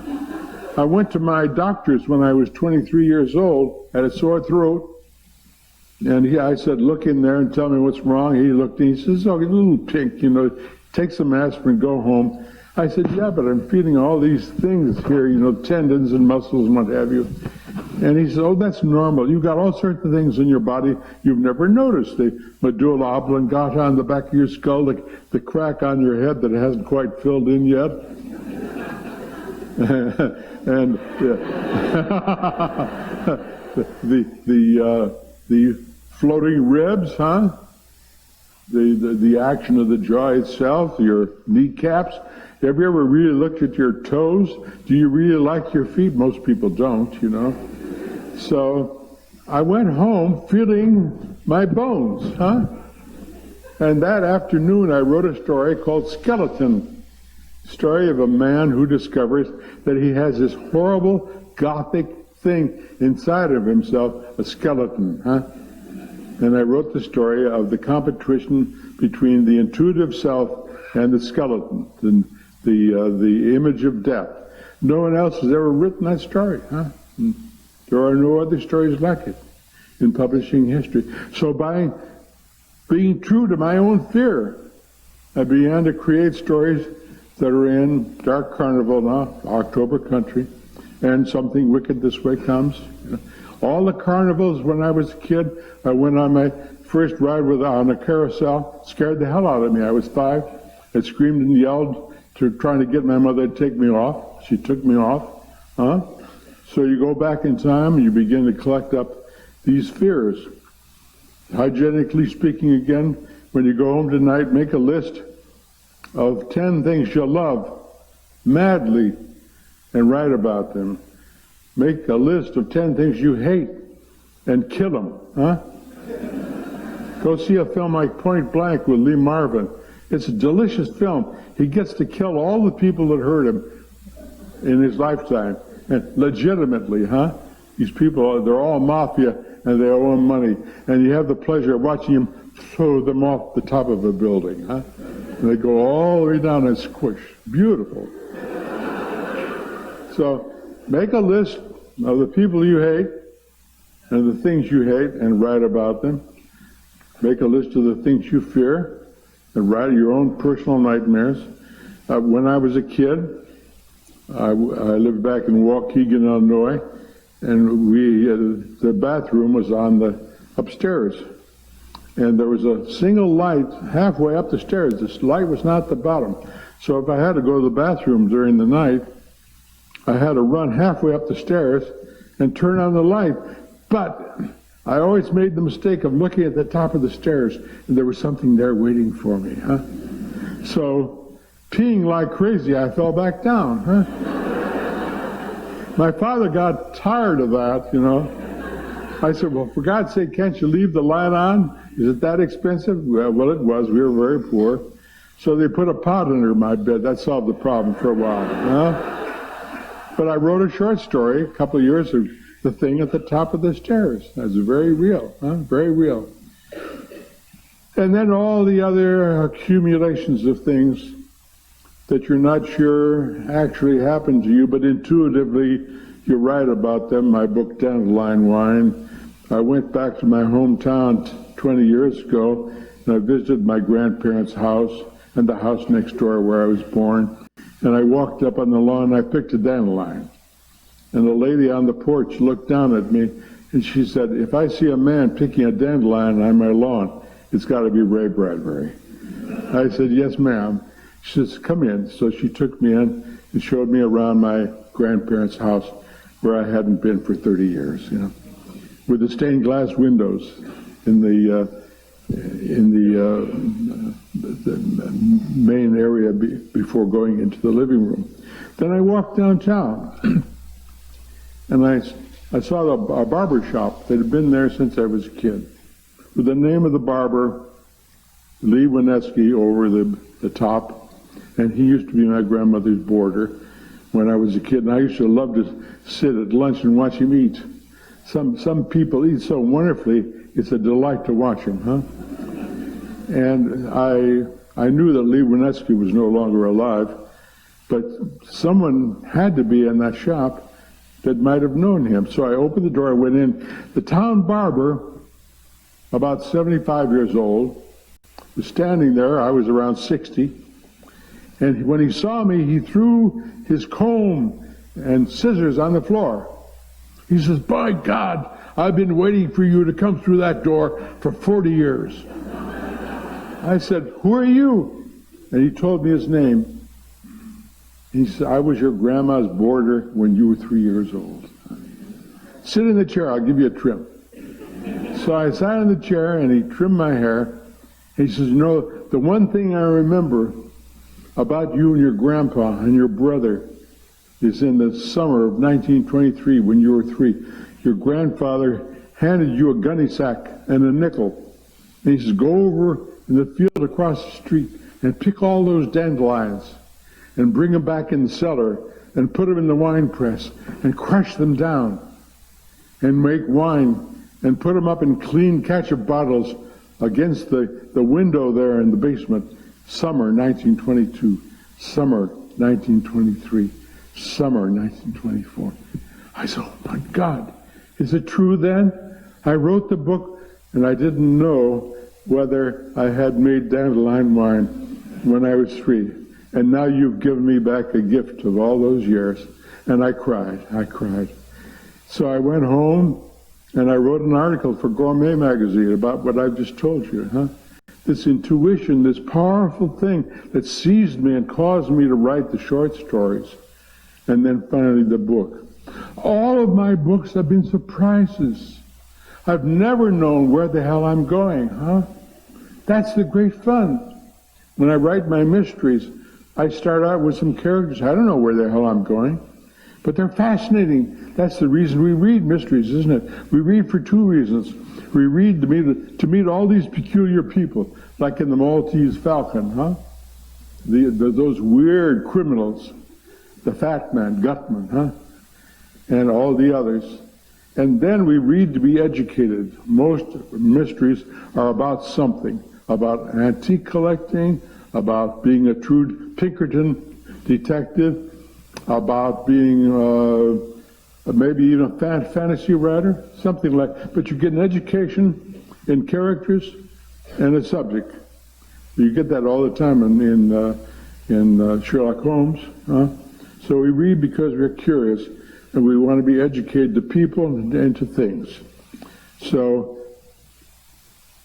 over a period of years, I read Winesburg, Ohio when I was 24 years old. And I thought, oh my God, if someday I could write a book like Winesburg, Ohio, but put it on Mars, with all the characters from Winesburg, Ohio, up on Mars. And I made a few notes, and I made up a title, and I wrote some characters down, and put it away and forgot about it. Never did anything about it. During the next 5 years, I wrote a series of stories about Mars. They're all separate. And when I was 27, I got married. My wife took a vow of poverty to marry me.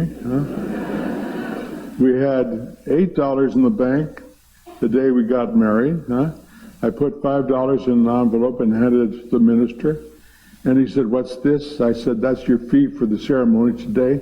He said, "You're a writer, aren't you?" I said, "Yes." He says, "Then you're going to need this." And he handed it to me, and I took it back. And later on, when I had some money, I sent him a decent check. But in the next 3 years, I wrote more and more Martian stories, not knowing where I was going. All of a sudden, my wife got pregnant, which means she had to quit work. She worked at Abbey Rents. She made $40 a week take-home pay, and I made $40 a week when I was lucky, when the story sold. And it scared the hell out of me. Suddenly, I had to be the moneymaker for the family because we had a baby coming. My friend Norman Corwin, the great Norman Corwin, the greatest radio writer, producer, director in history, and a good friend of mine then, told me, he said, Ray, you got to go to New York and you got to have the editors see you and know that you exist. You're doing all this writing, but they don't know that you are in the world. Now, I'm going to be in New York in June with Katie, my wife. Come back and we'll protect you. We'll take you around New York City and introduce you to people. So I went to New York City.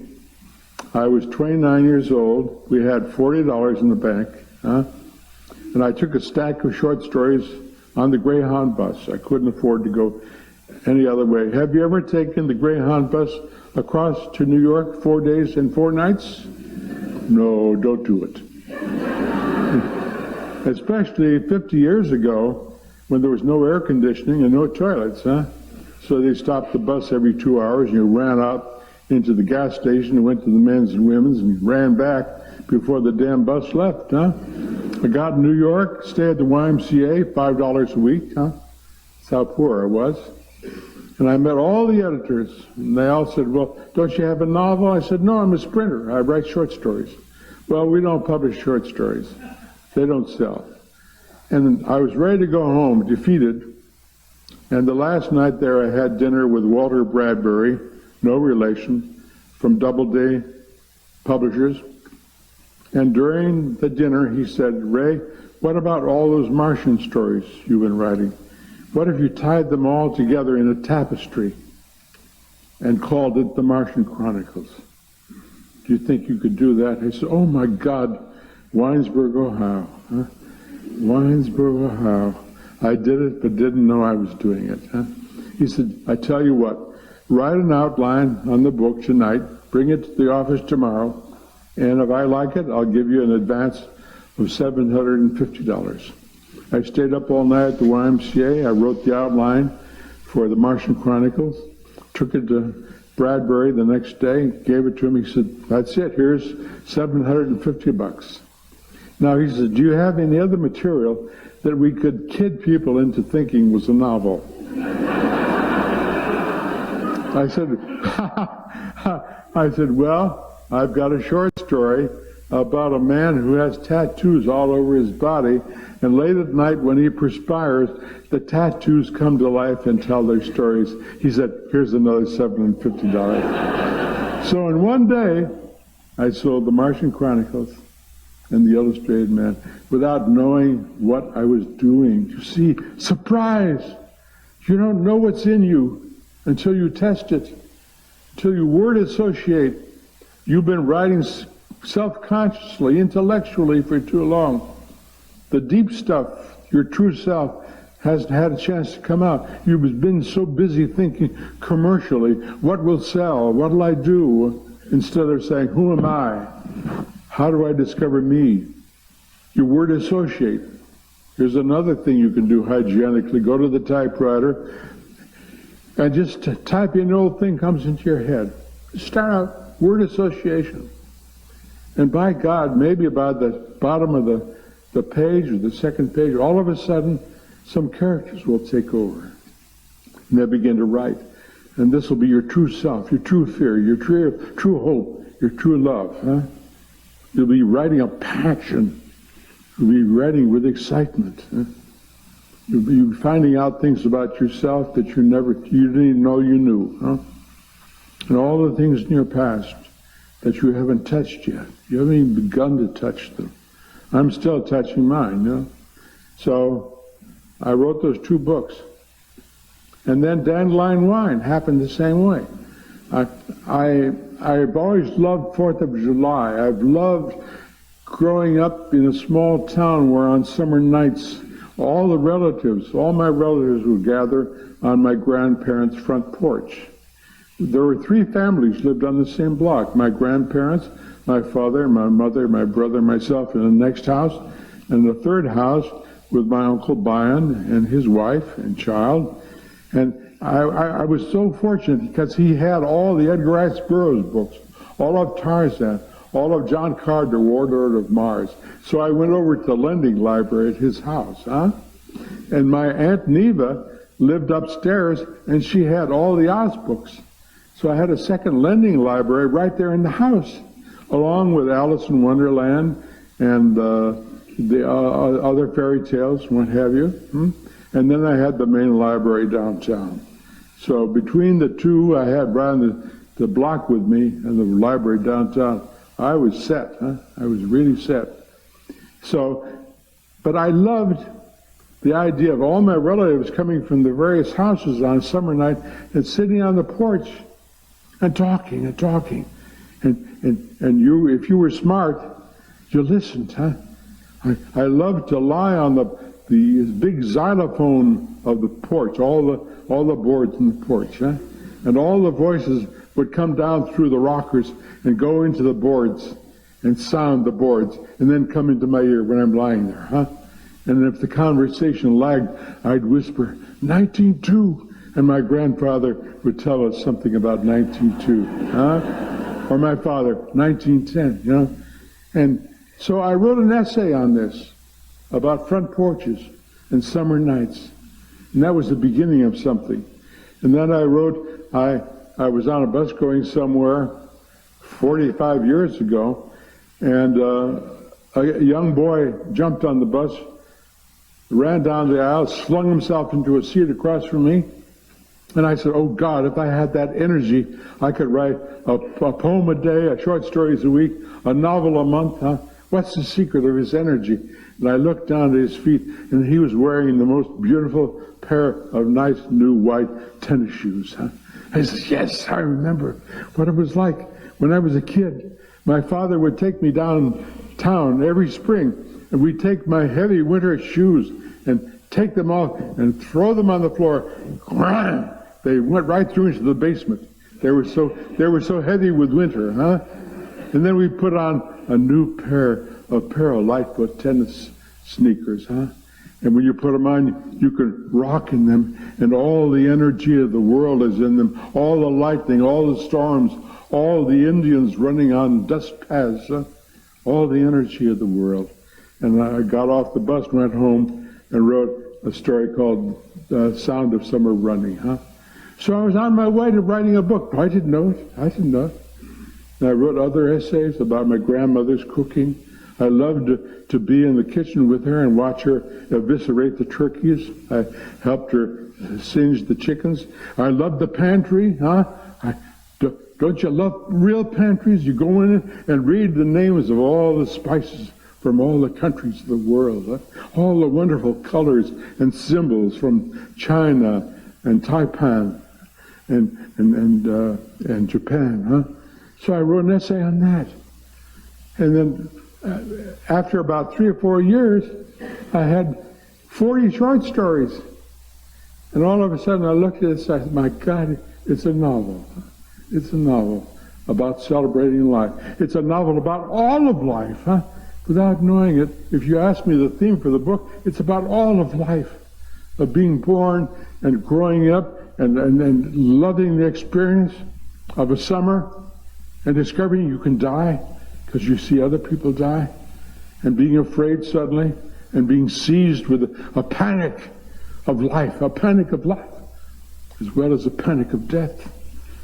And so I sat down and I collected all the pieces, just as I did with Martian Chronicles, and we published the book. The damn thing's been in print now for 40 years, All because I surprised myself. That's what I want for you, to surprise yourself. Not know what you're going to do next. Had an experience with Gene Kelly, the great dancer, the great choreographer.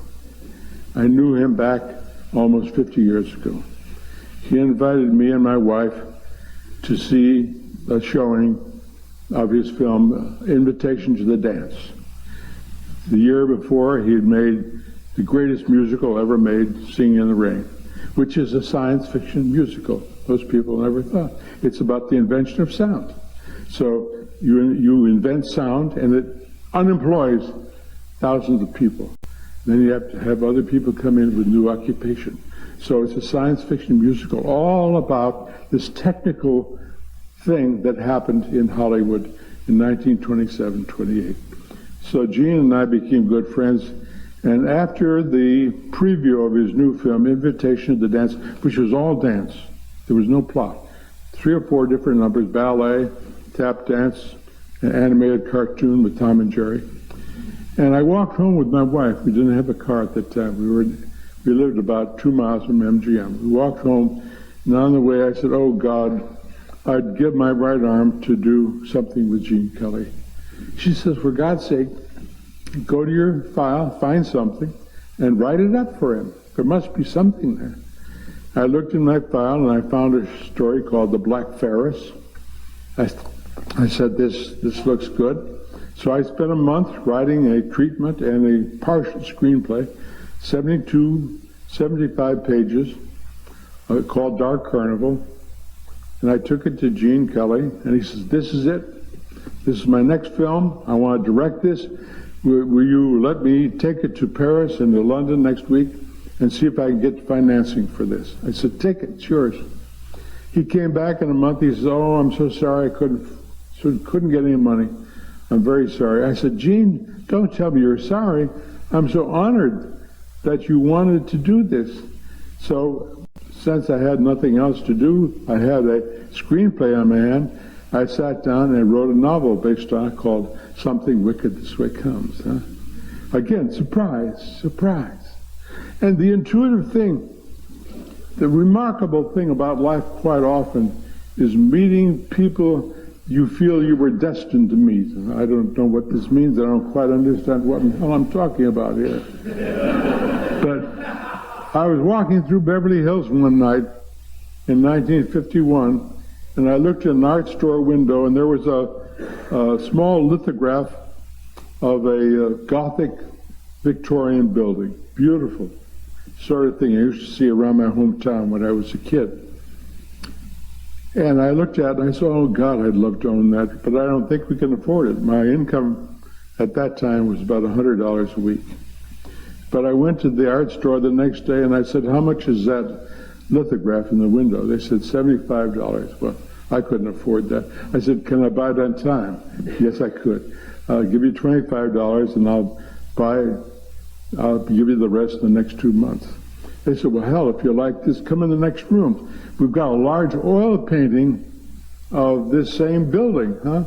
And I went in the next room, and there's this wonderful painting by Joe Maniani. And, oh, my heart throbbed with joy and with despair because it was $300. I couldn't afford that. And then they showed me a second large painting of an idea for a novel I hadn't written yet, huh? Something Wicked This Way Comes, of a carnival train out of Renaissance Italy. A train in Renaissance Italy with church windows in the carriages, huh?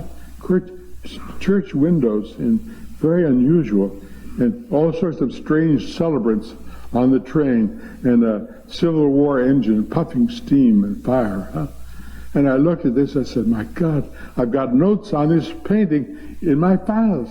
I hadn't begun to write Dark Carnival or Something Wicked This Way Comes.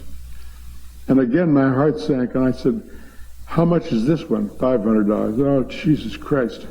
I said, could you give me the artist's name and phone number? And they said, sure. I said, I want to talk to him. So I called Joe Maniani on the phone, and I said, can I come up and see you? And I went up to see him, and I said, look, I'm madly in love with your work, but I can't afford it. Now, let me make a deal with you. You got one painting down there for $250, one for $500. I can't afford that, but if the 2 paintings don't sell and you get them back, I'll pay you what you would have got, which is half price. The art gallery always took 50%.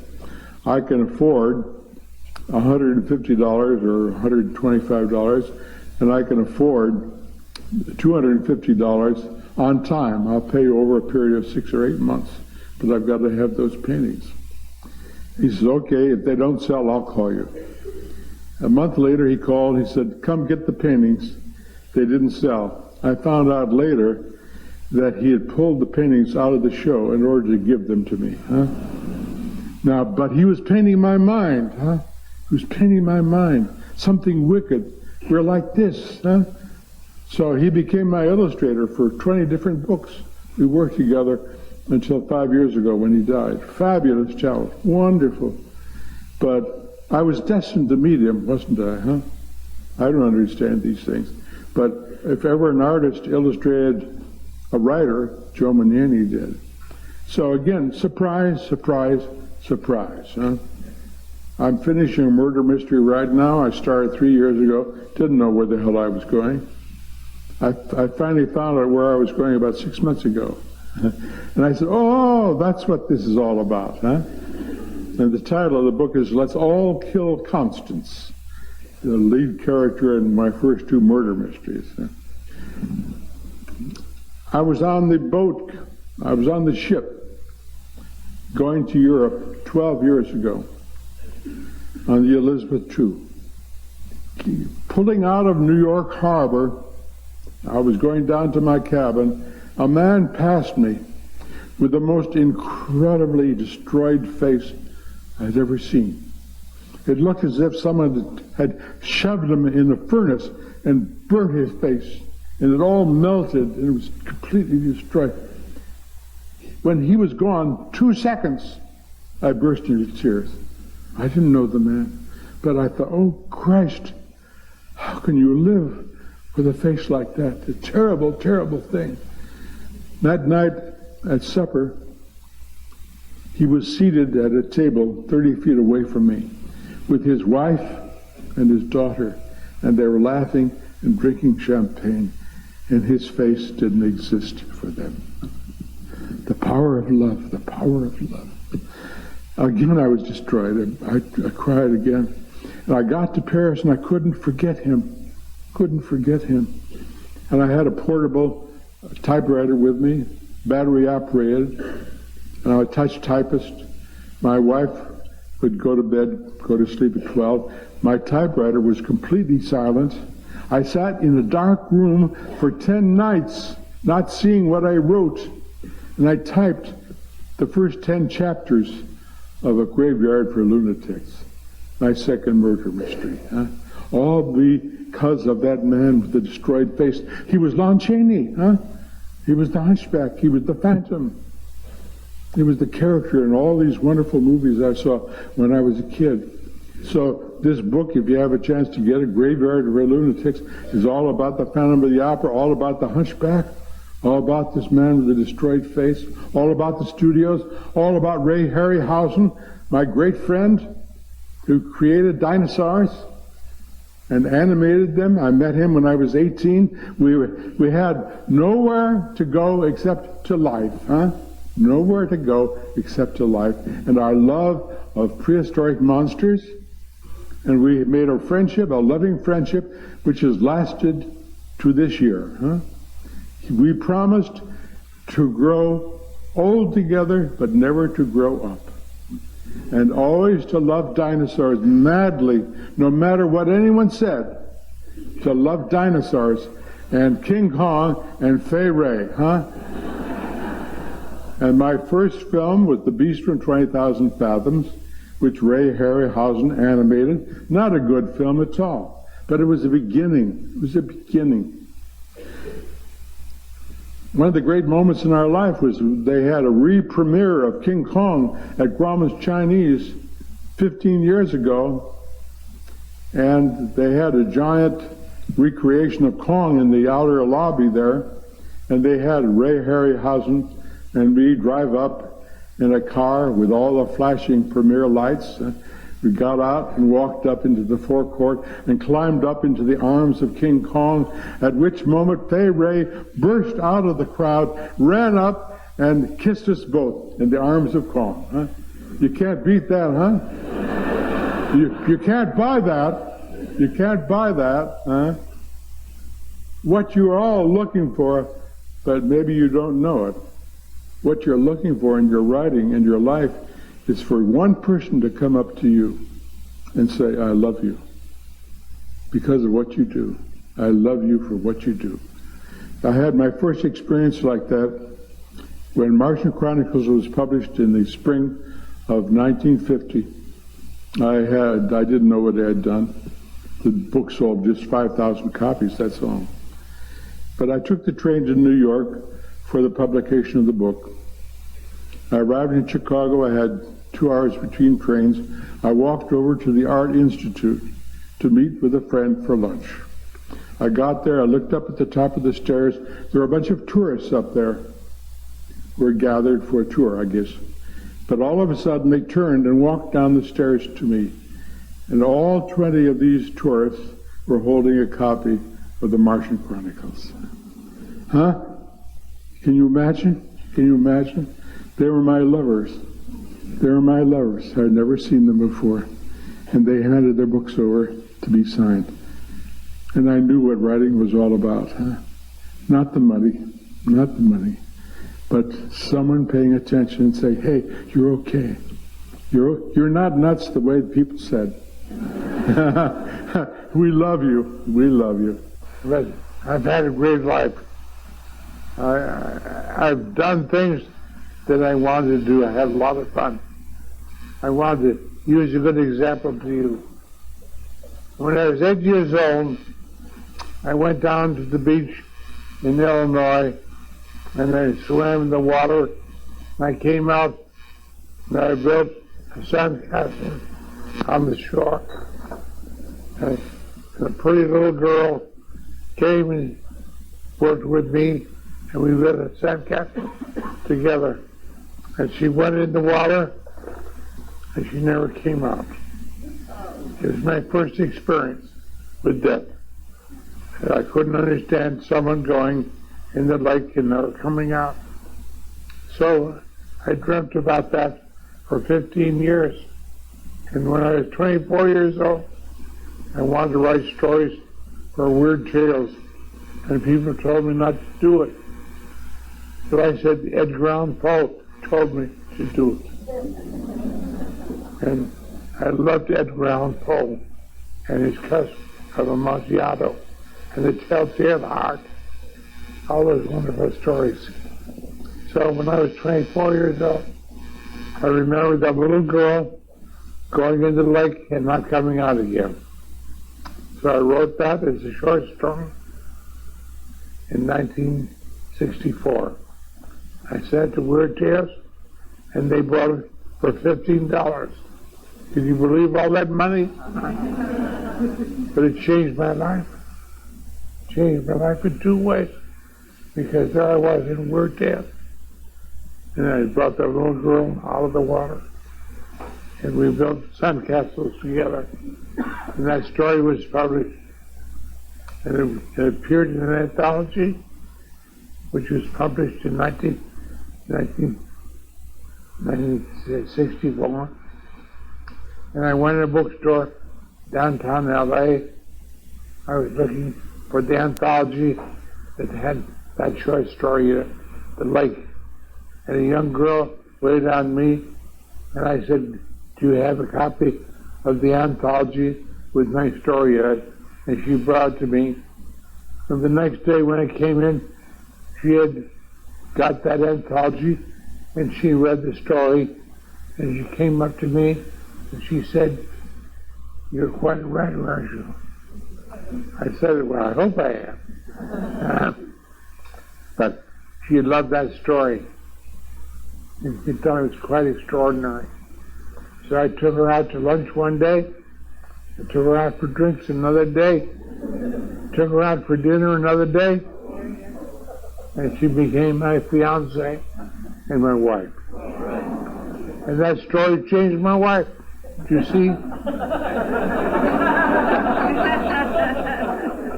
So you see, if you write from the heart, if you write what you want, not what other people want, no, but write what you want. and love what you do. I have one message to give to all of you.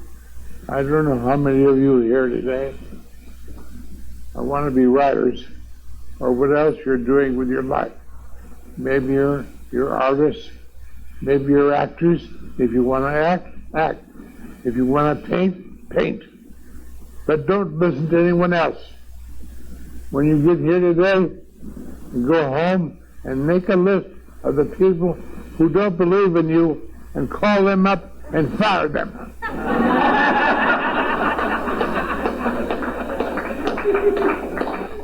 And you say, if they ask, why are you firing me? And you tell them Ray Bradbury told you. Because everything in life is love. You see before you the world's greatest lover. I've been in love with life completely. Sure, there are disasters in life. Yes, there's death in life. There is sadness here and there in life. Yes, of course there is. But to hell with all that. You put it all on paper, you get rid of it, you do the things that you want to do. It's very important. So, along the way to writing, my friends told me, you mustn't listen to Edgar Allan Poe. Let me tell you how I reacted to him recently. You know, 2 months ago, they put out an Edgar Allan Poe stamp. I bought 600 of them. I put them on my letters, and I write on this message, this is my father. That remarkable man, you know he had no life at all. They found him dying in the snow when he was only 40 years old. He died when he was very young, but his stories are still around. It's quite remarkable. So, along the way, I fell in love with Jules Verne. I fell in love with H.G. Wells. I fell in love with the Oz books. I fell in love with the Edgar Rice Burroughs.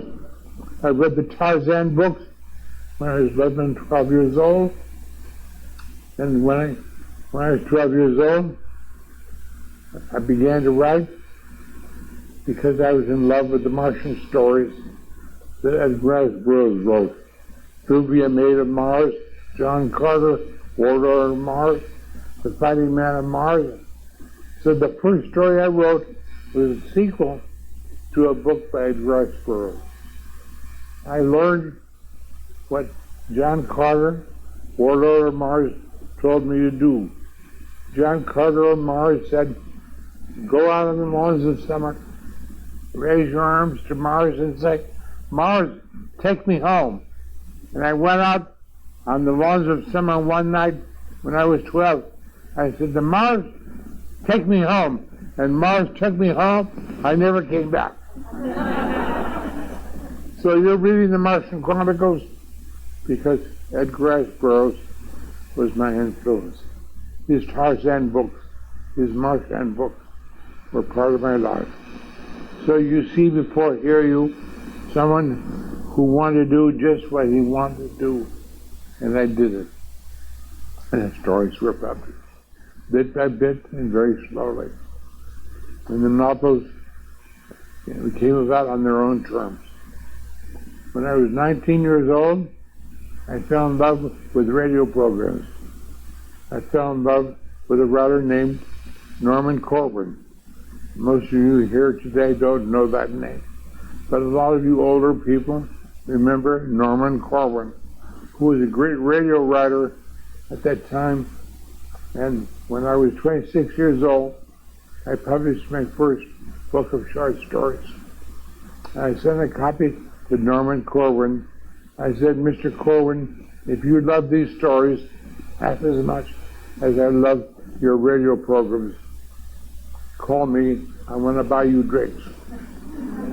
And he called me a week later and said, Mr. Bradbury, you're not buying me drinks, I'm buying you dinner.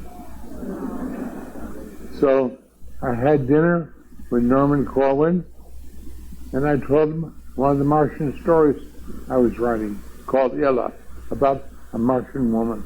on the planet Mars. And when he heard that, he said, you know, Ray, that's a very good idea. Why don't you do more of those? So, during the next 3 years, I wrote a whole series of short stories about the planet Mars. And during that time, I got married to that girl that I found in a bookstore. All the women in my life have been librarians, English teachers, or booksellers. It makes for great pillow talk, doesn't it?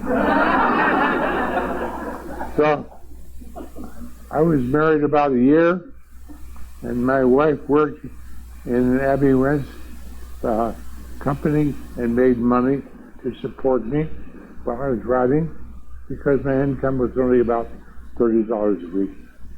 Finally, back in 1948, she got pregnant, and she had to quit working, so we had no money. We had $40 in the bank, and my friend Norman Corwin said, you've got to come to New York and let people know that you exist. So I went to New York, and Norman Corwin introduced me to various editors, and they all said the same thing. Are you writing novels? I said, no, I'm a sprinter. I write short stories. They didn't want to have anything to do with me. They're looking for novels, you see. So after a week in New York, I prepared to come back to LA to my pregnant wife and to no income. And my last night in New York, I had dinner with Walter Bradbury, no relation to mine. Walter Bradbury was an editor at Doubleday. He took me to dinner last night in New York, and he said, you know, Ray, I think without knowing it, you've written a novel. I said, I have? What is it? He said, what about all those Martian stories you published in Captain Future and Thrilling Wonder Stories and Planet Stories? If you tied them together into a structure, into a tapestry, wouldn't that make a book you would call The Martian Chronicles? I said, my God. He said, why do you say my God?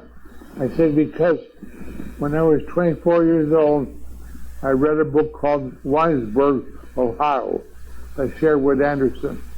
I loved that book so much, I said to myself, oh my God, if I could write a book like that, but lay it on the planet Mars, maybe I could do that. And so Walter Bradbury said, Winesburg, Ohio, led you on the way. Go back to the YMCA tonight, write me an outline of the Martian Chronicles, and bring it to me tomorrow at Doubleday, and if it's any good, I'll give you $700. So I went back to the YMCA that night, and I did a structure, a tapestry of all those Martian stories that I sold for $15 a piece. And I took the outline to Doubleday the next day, and I gave it to Walter Bradbury, and he read it. He said, my God, you've done it. Here's $700. He said, do you have anything else you've written that we could kid people into thinking was a novel?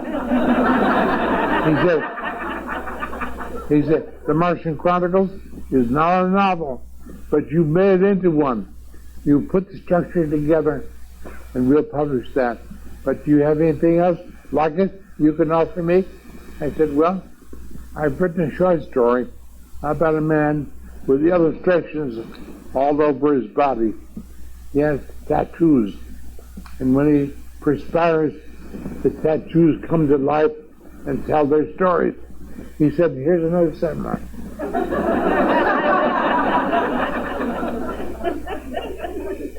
So I saw 2 books in one day.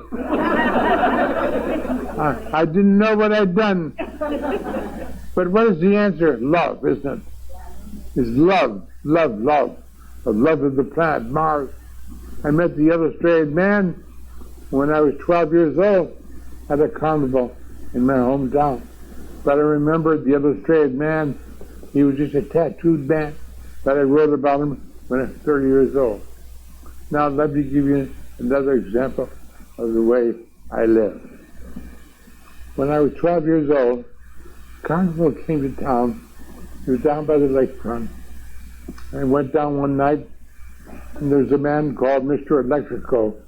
He sat in an electric chair, and they pulled the switch and poured all this energy into his body. And he held up his sword, and he pointed his sword full of electricity down in the audience. He came to me, he put the sword on the end of my nose, my brow, and he called to me, "Live forever." I said, "Oh my God, how do you do that?" So I went home in shock because Mr. Electrical had said, "Live forever." The next day was the funeral of one of my favorite uncles. I had to go to the funeral with my mother, my father, my brother, and all my relatives. And on my way to the funeral, I said, maybe somehow today I can find a way of seeing Mr. Electrical again. I did an intuitive thing to see how smart I was. I took a ball and vase trick, a magic trick, and put it in my pocket and went to the funeral. I went to the graveyard, and when it was over, and we were driving back through town, I said to my father, "Let me out here, stop the car." He said, "What do you mean?" "We've got to go to a wake for your uncle. I can't let you out." I said, "Stop the car. I got to get out right here." So my father let me out. He was angry with me for letting me out. I was not supposed to get out and escape death. So he let me out. I ran down the hill toward the carnival. What was I doing? I was running away from death, wasn't I? I was running away from the graveyard. I was running away from the funeral. Because down below, there's the carnival tents. And maybe Mr. Electrical was waiting for me down there. I hoped he wouldn't be here. So I ran all the way down to the carnival, and my God, you can't believe it. There he was sitting on a bench out in front of the carnival tents with his electric chair standing behind him. And I ran up to him and I stopped. I thought, how can I get him to talk to me? Intuitively, I reached in my pocket and I held out to him my ball and vase trick. I said, "Mr. Electrical, can you teach me how to do this?" It was the right thing to do. He took the trick. He showed me how to do it. And then he looked into my face. He said, "Why are you talking to me?" He said, "Would you like to meet some of the strange people in that tent over there?" I said, "Yes, sir." He said, "Come up." So he walked over to the tent and he hit it with his cane. And he cried, "Clean up your language! Clean up your language!" And he took me in, and I met the illustrated man, I met the fat lady, I met the skeleton man, I met the dwarf, I met the midget, I met all the wonderful people behind the scenes at the carnival. And then Mr. Electrico said, "Come down the waterfront with me. I want to talk to you." So he went down and sat on a sand dune, and I let him talk his small philosophies, but he let me talk my big ones. I was 12 years old after all. And finally he leaned forward and he looked into my face and he said, "It's good to see you again." I said, "Mr. Electrical, I've never seen you before. What are you talking about?" He said, "You were my best friend. You were in the battle outside of Paris in 1918. You were killed in the battle outside of Paris. You died in my arms in France in 1918. And now here you are back in the world with a new name, a new face. But the soul shining out of your face is the soul of my dead friends from France in 1918. Welcome back. So, why did he do that? The night before, he said, you're going to live forever. And this afternoon, he said, you've lived before. Isn't that a strange story? Why was he doing that? I took his address and I wanted to write to him in the future.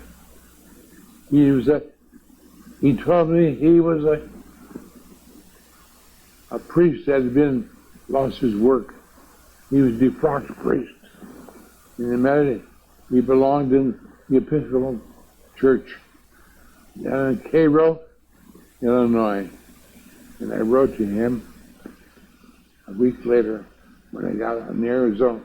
But the next day, I got in the car, my mother and father and brother, and we drove out to Tucson, Arizona. And I lived there for a year. And that's where I began to write. I got a toy typewriter. I was 12 years old.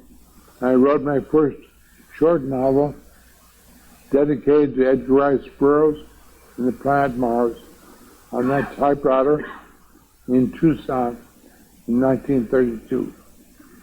And I wrote to Mr. Electrical and told him that he started me on my career.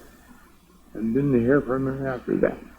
He disappeared somewhere in the world. But he gave me the future. And he gave me the past. And he gave me the carnival. And he gave me the illustrated man. All these remarkable things. So you see how lucky I was. And thank God I held that magic trick out to him and let him teach me how to do it. I became a magician. Not only a writer, but a magician. So that's my life. And it makes a fascinating story. And along the way, I'm not the only one. I wrote for radio shows when I was 25 and 26 years old. And I always wanted to write for motion pictures too. The thing I haven't told you yet, I should tell you. I remember being born. How many people do you know who remember being born? I have total recall from the moment of being born to today. It's quite amazing. When my first baby was born, I called my mother and I said, you know, way back in 1920, when I was born, how many days after that did you suckle me? She said 5 days. I said, I remember the flavor. I said, how many days after that was I circumcised? She said, 5 days. I said, it wasn't at home, right? No. It wasn't at the hospital. No. Then my father bundled me up and walked me downtown and walk upstairs in a building and go into a room and lay me on a table. And there's a man in a white outfit lean over me with something bright in his hand. And I felt the pain. I was being circumcised. It was 5 days ago. I have total recall, you see. It's quite remarkable. And then my mother was a maniac for movies. She took me to movies starting when I was 2 years old and 3 years old. My favorite memory is The Hunchback of Notre Dame with Lon Chaney, which was made in 1923. I didn't see it again until I was 17. It was playing in Hollywood. My friend Forrest Ackerman took me over there one night, and before I went in to see the movie, I said, I have total recall of this movie I saw when I was 3 years old. They said, you can't do that. I said, yes, I can. There's this scene, and this scene, and this scene, and this scene. I had total recall of The Hunchback of Notre Dame. And we went in to see it, and there it was, just like I said. So you see, what happened to me? How come I remember being born? I discovered a few years ago I was a 10-month baby. I was not a 9-month baby. I stayed in the womb 10 months. That's why it developed my seeing and my hearing. So no wonder I remember being born when I came out. I was a 10-month baby. I remember being in the womb too. That's very unusual, isn't it? Everything was red, everything was pink around me. So I came out, had total recall for everything. It's a good thing to have, because as a writer, you take advantage of it. And along through the years then, I worked with Norman Corwin, I worked with Walter Bradbury, I did The Martian Chronicles. It was published. There were no reviews in those days. My first book was published. It got no reviews. That was The Dark Chronicle. And The Martian Chronicles came out when I was 30 years old. I was going into a bookstore down in Santa Monica, and Christopher Isherwood, the English author, was coming into the bookstore. I recognized him. I grabbed a copy of The Martian Chronicles, and I signed it and gave it to him. I said, Mr. Isherwood, here's a book I want to give you. His face fell. He didn't want to read my book. But 3 days later, he called me on the phone. And he said, Mr. Bradbury, do you know what you've done? I said, what have I done? He said, you've written a remarkable book. I'm going to do a review of it for Tomorrow Magazine. I've just been made the book editor for Tomorrow. I'm going to review your book on 2 pages. And that's what happened.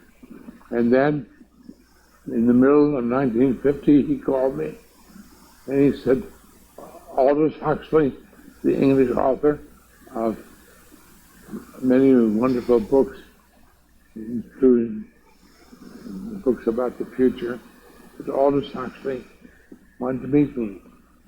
So I went to his house, and I sat to have tea with Aldous Huxley. And he leaned forward. He said, Mr. Bradbury, do you know what you are? I said, what am I? He said, you're a poet. You're a poet. I said, oh my God, I always wanted to be a poet. Aldous Huxley wrote Brave New World, as you remember. I couldn't help but be touched by that, because when I graduated from high school, my poetry was lousy. My short stories were never published. I had no future.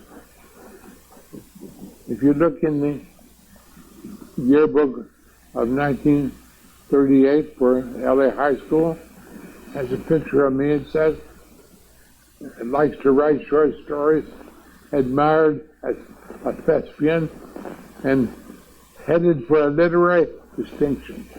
How about that? I wasn't headed anywhere. Always wanted to be a poet. And so I kept writing poetry intuitively, but I didn't realize what I was doing. And over the years, I put that prose poem in the Martian Chronicles. But another remarkable thing happened. I traveled across the country in 1939 on the Greyhound bus, and one day in Waukegan, before getting on the bus, I looked in the window of the United Cigar Store, and there was a copy of John Steinbeck's Grapes of Wrath there. And I bought the book in the United Cigar Store and got on the bus and read it crossing the country on Route 66, where the Okies had traveled to California during the Great Dust Bowl and the Great Depression. So John Steinbeck taught me how to write prose poetry. Every other chapter in that book is prose poem. Has nothing to do with the plot. Has everything to do with character and atmosphere and place. So it was only a few years ago I got a letter in the mail a couple of years back and said, Mr. Bradbury, does anybody else realize what influence John Steinbeck had on your life? And I wrote to this young man, I said, what do you mean? He said, I've just read Grapes of Wrath. I suspect that book influenced your book, The Martian Chronicles. And I wrote back and said, yes, you're the only one that knows that. God bless you for recognizing the influence of the remarkable man. And he was indeed remarkable. Because, let me give you an additional note on this.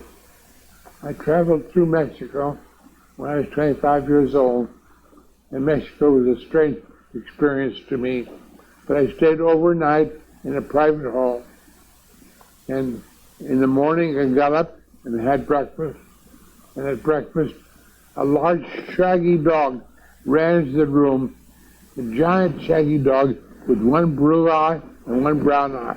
And the shaggy dog looked at me, and then a tall man came and sat by the shaggy dog. And I looked at him and said, oh my God, that's John Steinbeck, the man I loved for Grapes of Wrath and The Long Voyage. I couldn't very well tell him I was a writer and that I loved him, but having him sit across from me, so remarkable. And the Grapes of Wrath changed my life, and John Steinbeck changed my life. And the great thing happened a couple of years ago.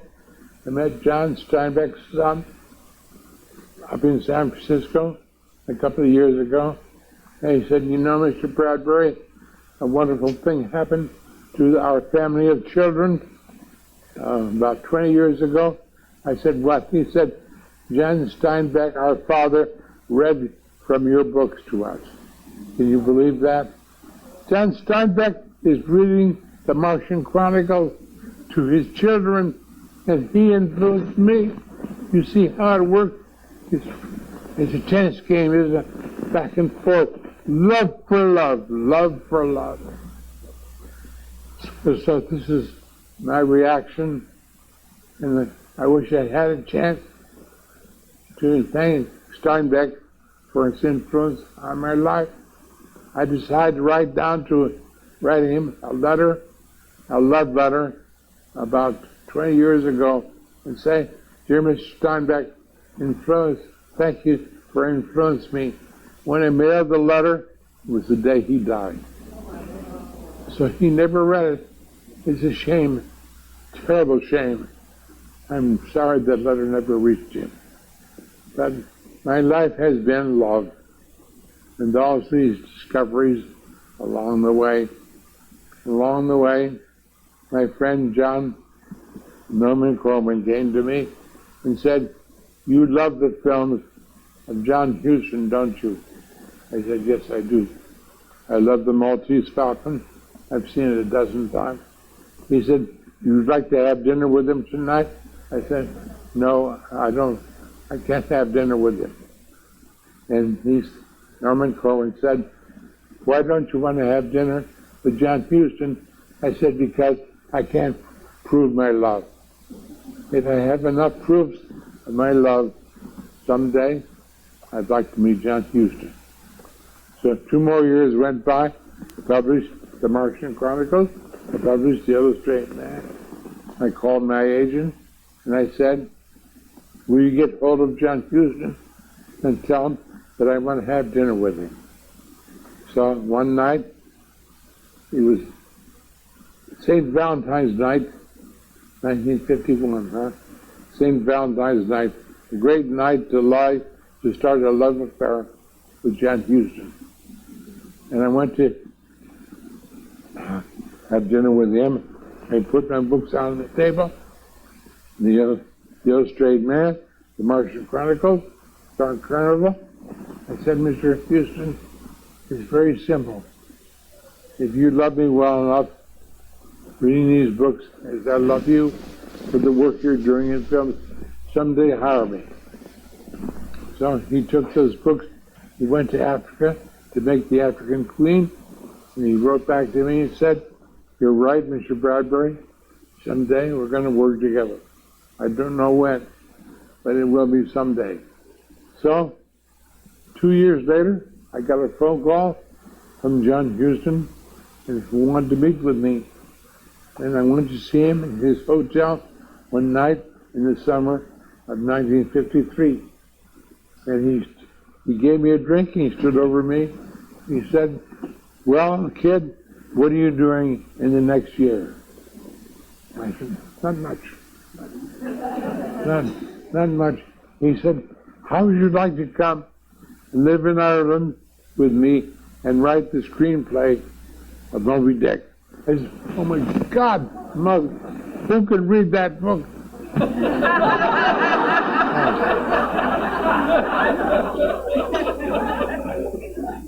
I said, "I've got a copy at home. I've had a copy of Moby Dick for years, but I've never been able to read the goddamn thing." And John Huston then said, "Tell you what, Ray, go home tonight, read that book, and come back tomorrow and tell me if you'll come live in Ireland with me." I said, "Okay." So I went home that night. I said to my wife, "Pray for me." She said, "Why should I pray for you?" I said, "Because I've got to read a book tonight and do a book report tomorrow." So then a remarkable thing happened. We're talking about love here. You see what love does for you? Love is the complete answer. When I opened that book, who turned the pages for me? Shakespeare. Shakespeare turned the pages for me. And Richard III turned the pages for me. I love Shakespeare. I love Richard III. I learned that when I was a teenager. You see, my old love suddenly were helping me read Moby Dick. I didn't know a book was written later. I read the book many years later. A man named Olson wrote a book about the fact that Melville never read Shakespeare when he was a young person. He went to Boston when he was 30 years old. He found an edition of Shakespeare in large type, and he finally sat down and read Hamlet and Lear and Richard III and all those other wonderful stories. And then when he began to write, Shakespeare looked over his shoulder. Shakespeare inspired Moby Dick. Thank God for the influence of Shakespeare and of Richard III. It's through all those pages. So now, here I was, 33 years old, and Shakespeare turned the pages for me. And his love for me and my love for him helped me get through the book. And I went back the next day, and I said to John Huston, "I'll take the job Shakespeare tells me to do." So William Shakespeare spoke in that year, and I went to live in Ireland. I spent a whole year there writing the screenplay of Moby Dick for John Huston. But I learned another thing in Ireland. I learned to love theater, you see. When I got in Ireland, a remarkable thing happened. The very first day, I looked in the Irish Times and said, "Tonight, one night only, Sunday night, a benefit for the orphans of Ireland in person, Laurel and Hardy." Laurel and Hardy, my God, I couldn't believe it. Laurel and Hardy, my heroes, my loves. And I said to my wife, "Let's go to the theater. We've got to see Laurel and Hardy." She said, "I'm exhausted. We've been traveling for days now. I couldn't do it, but you go to the theater." I said, "I bet there are no tickets left." But I ran to the theater, and it was completely sold out, and they had only one seat left. It was in the front row, in the center. And my God, I bought that ticket for Laurel and Hardy. I went and sat in the front row center, and Laurel and Hardy were on the stage in person. Couldn't believe it. They never did that in the United States. They did it in Ireland, they did it in England, they did it in Scotland, but they never did at home. But there they were on the stage in Ireland, performing for me, just me. And I cried all evening. I cried all evening with happiness.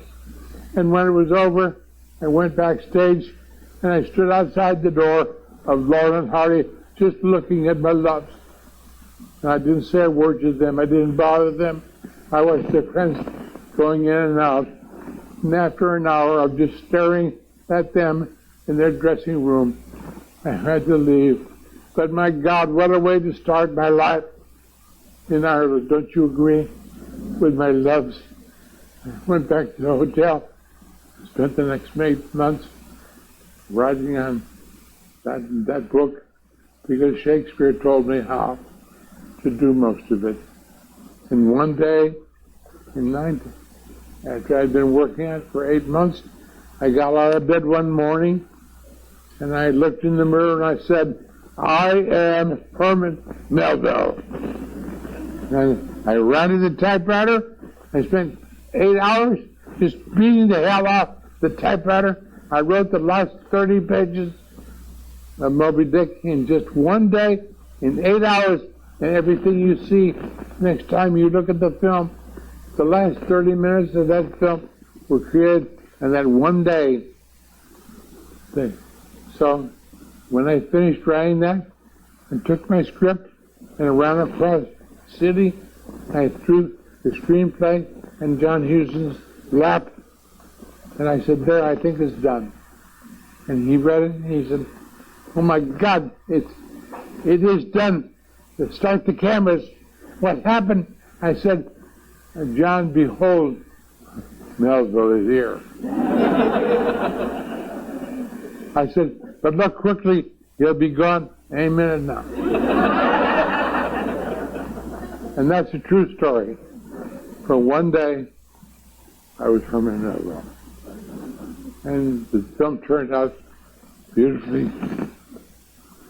It says they got 5 hours to go now.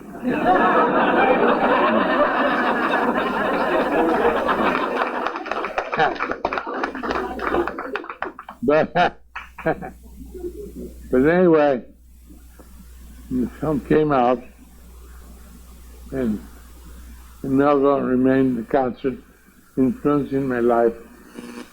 And I give in, it worked out well for my hero, John Huston. And a lot of people have loved the film. And thank God that I went to Ireland and spent all that time. I fell in love with the theater there. I saw the plays of Bernard Shaw, of Sean O'Casey. I came home and wrote my Irish plays, and I became a playwright. But I learned that in Ireland. I learned it from Bernard Shaw in plays like St. Joan, one of the greatest plays of all time. And I became a playwright. And now a final story about how love works. Everything I've told you is about my love of life and life loving me in return. I was a book reviewer for the LA Times back 30 years ago. They sent me a copy of a book of photographs from the wonderful films of Federico Fellini. I don't know how many of you know the films of Fellini, but he's a remarkable filmmaker. I liked even his bad ones. So I wrote an analysis of Federico Fellini because his influences were Charlie Chaplin, who influenced me when I was 1 year old, Lon Chaney, who influenced me with The Hunchback when I was 3, influenced Federico Fellini. And when you finish a film with Charlie Chaplin going up into the sunrise or sunset, and then when he comes down on the other side, he's Federico Fellini's wife in Estrada. So there you have the character in Estrada is Charlie Chaplin reborn.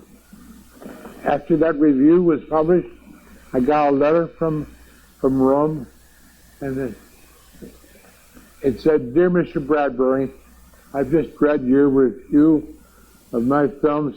It's the best review that's ever been written, Here's my telephone number below. If you are ever in Rome, come see me, Federico Fellini.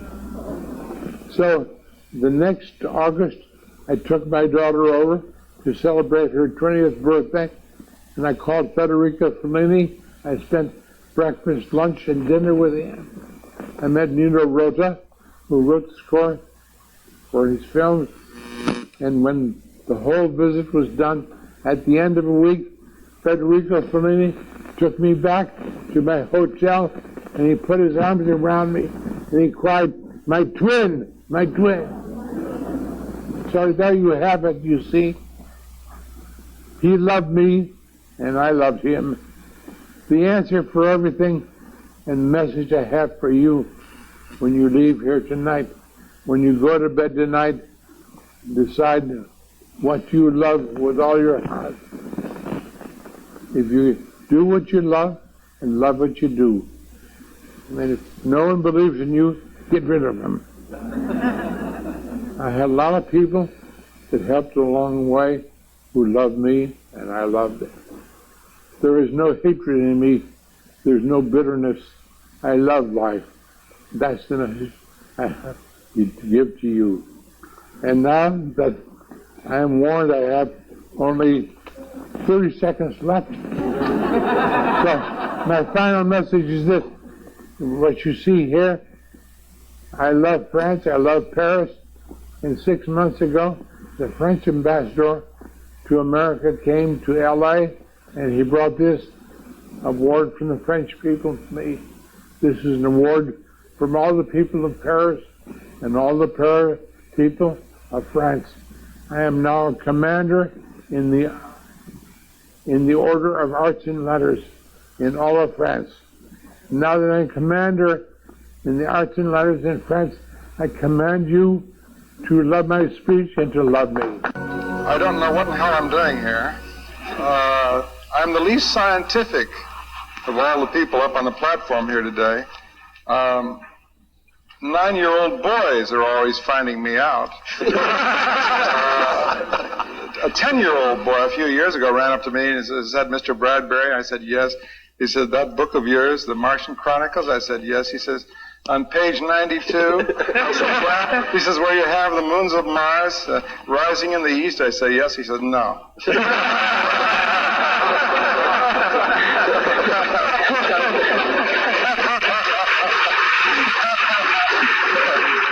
So I hit him.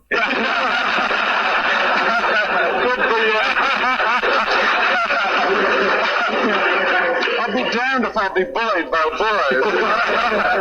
I was hoping that during the last few days, as we got closer to Mars and the dust cleared, that we see a lot of Martians standing there with huge signs saying Bradbury was right.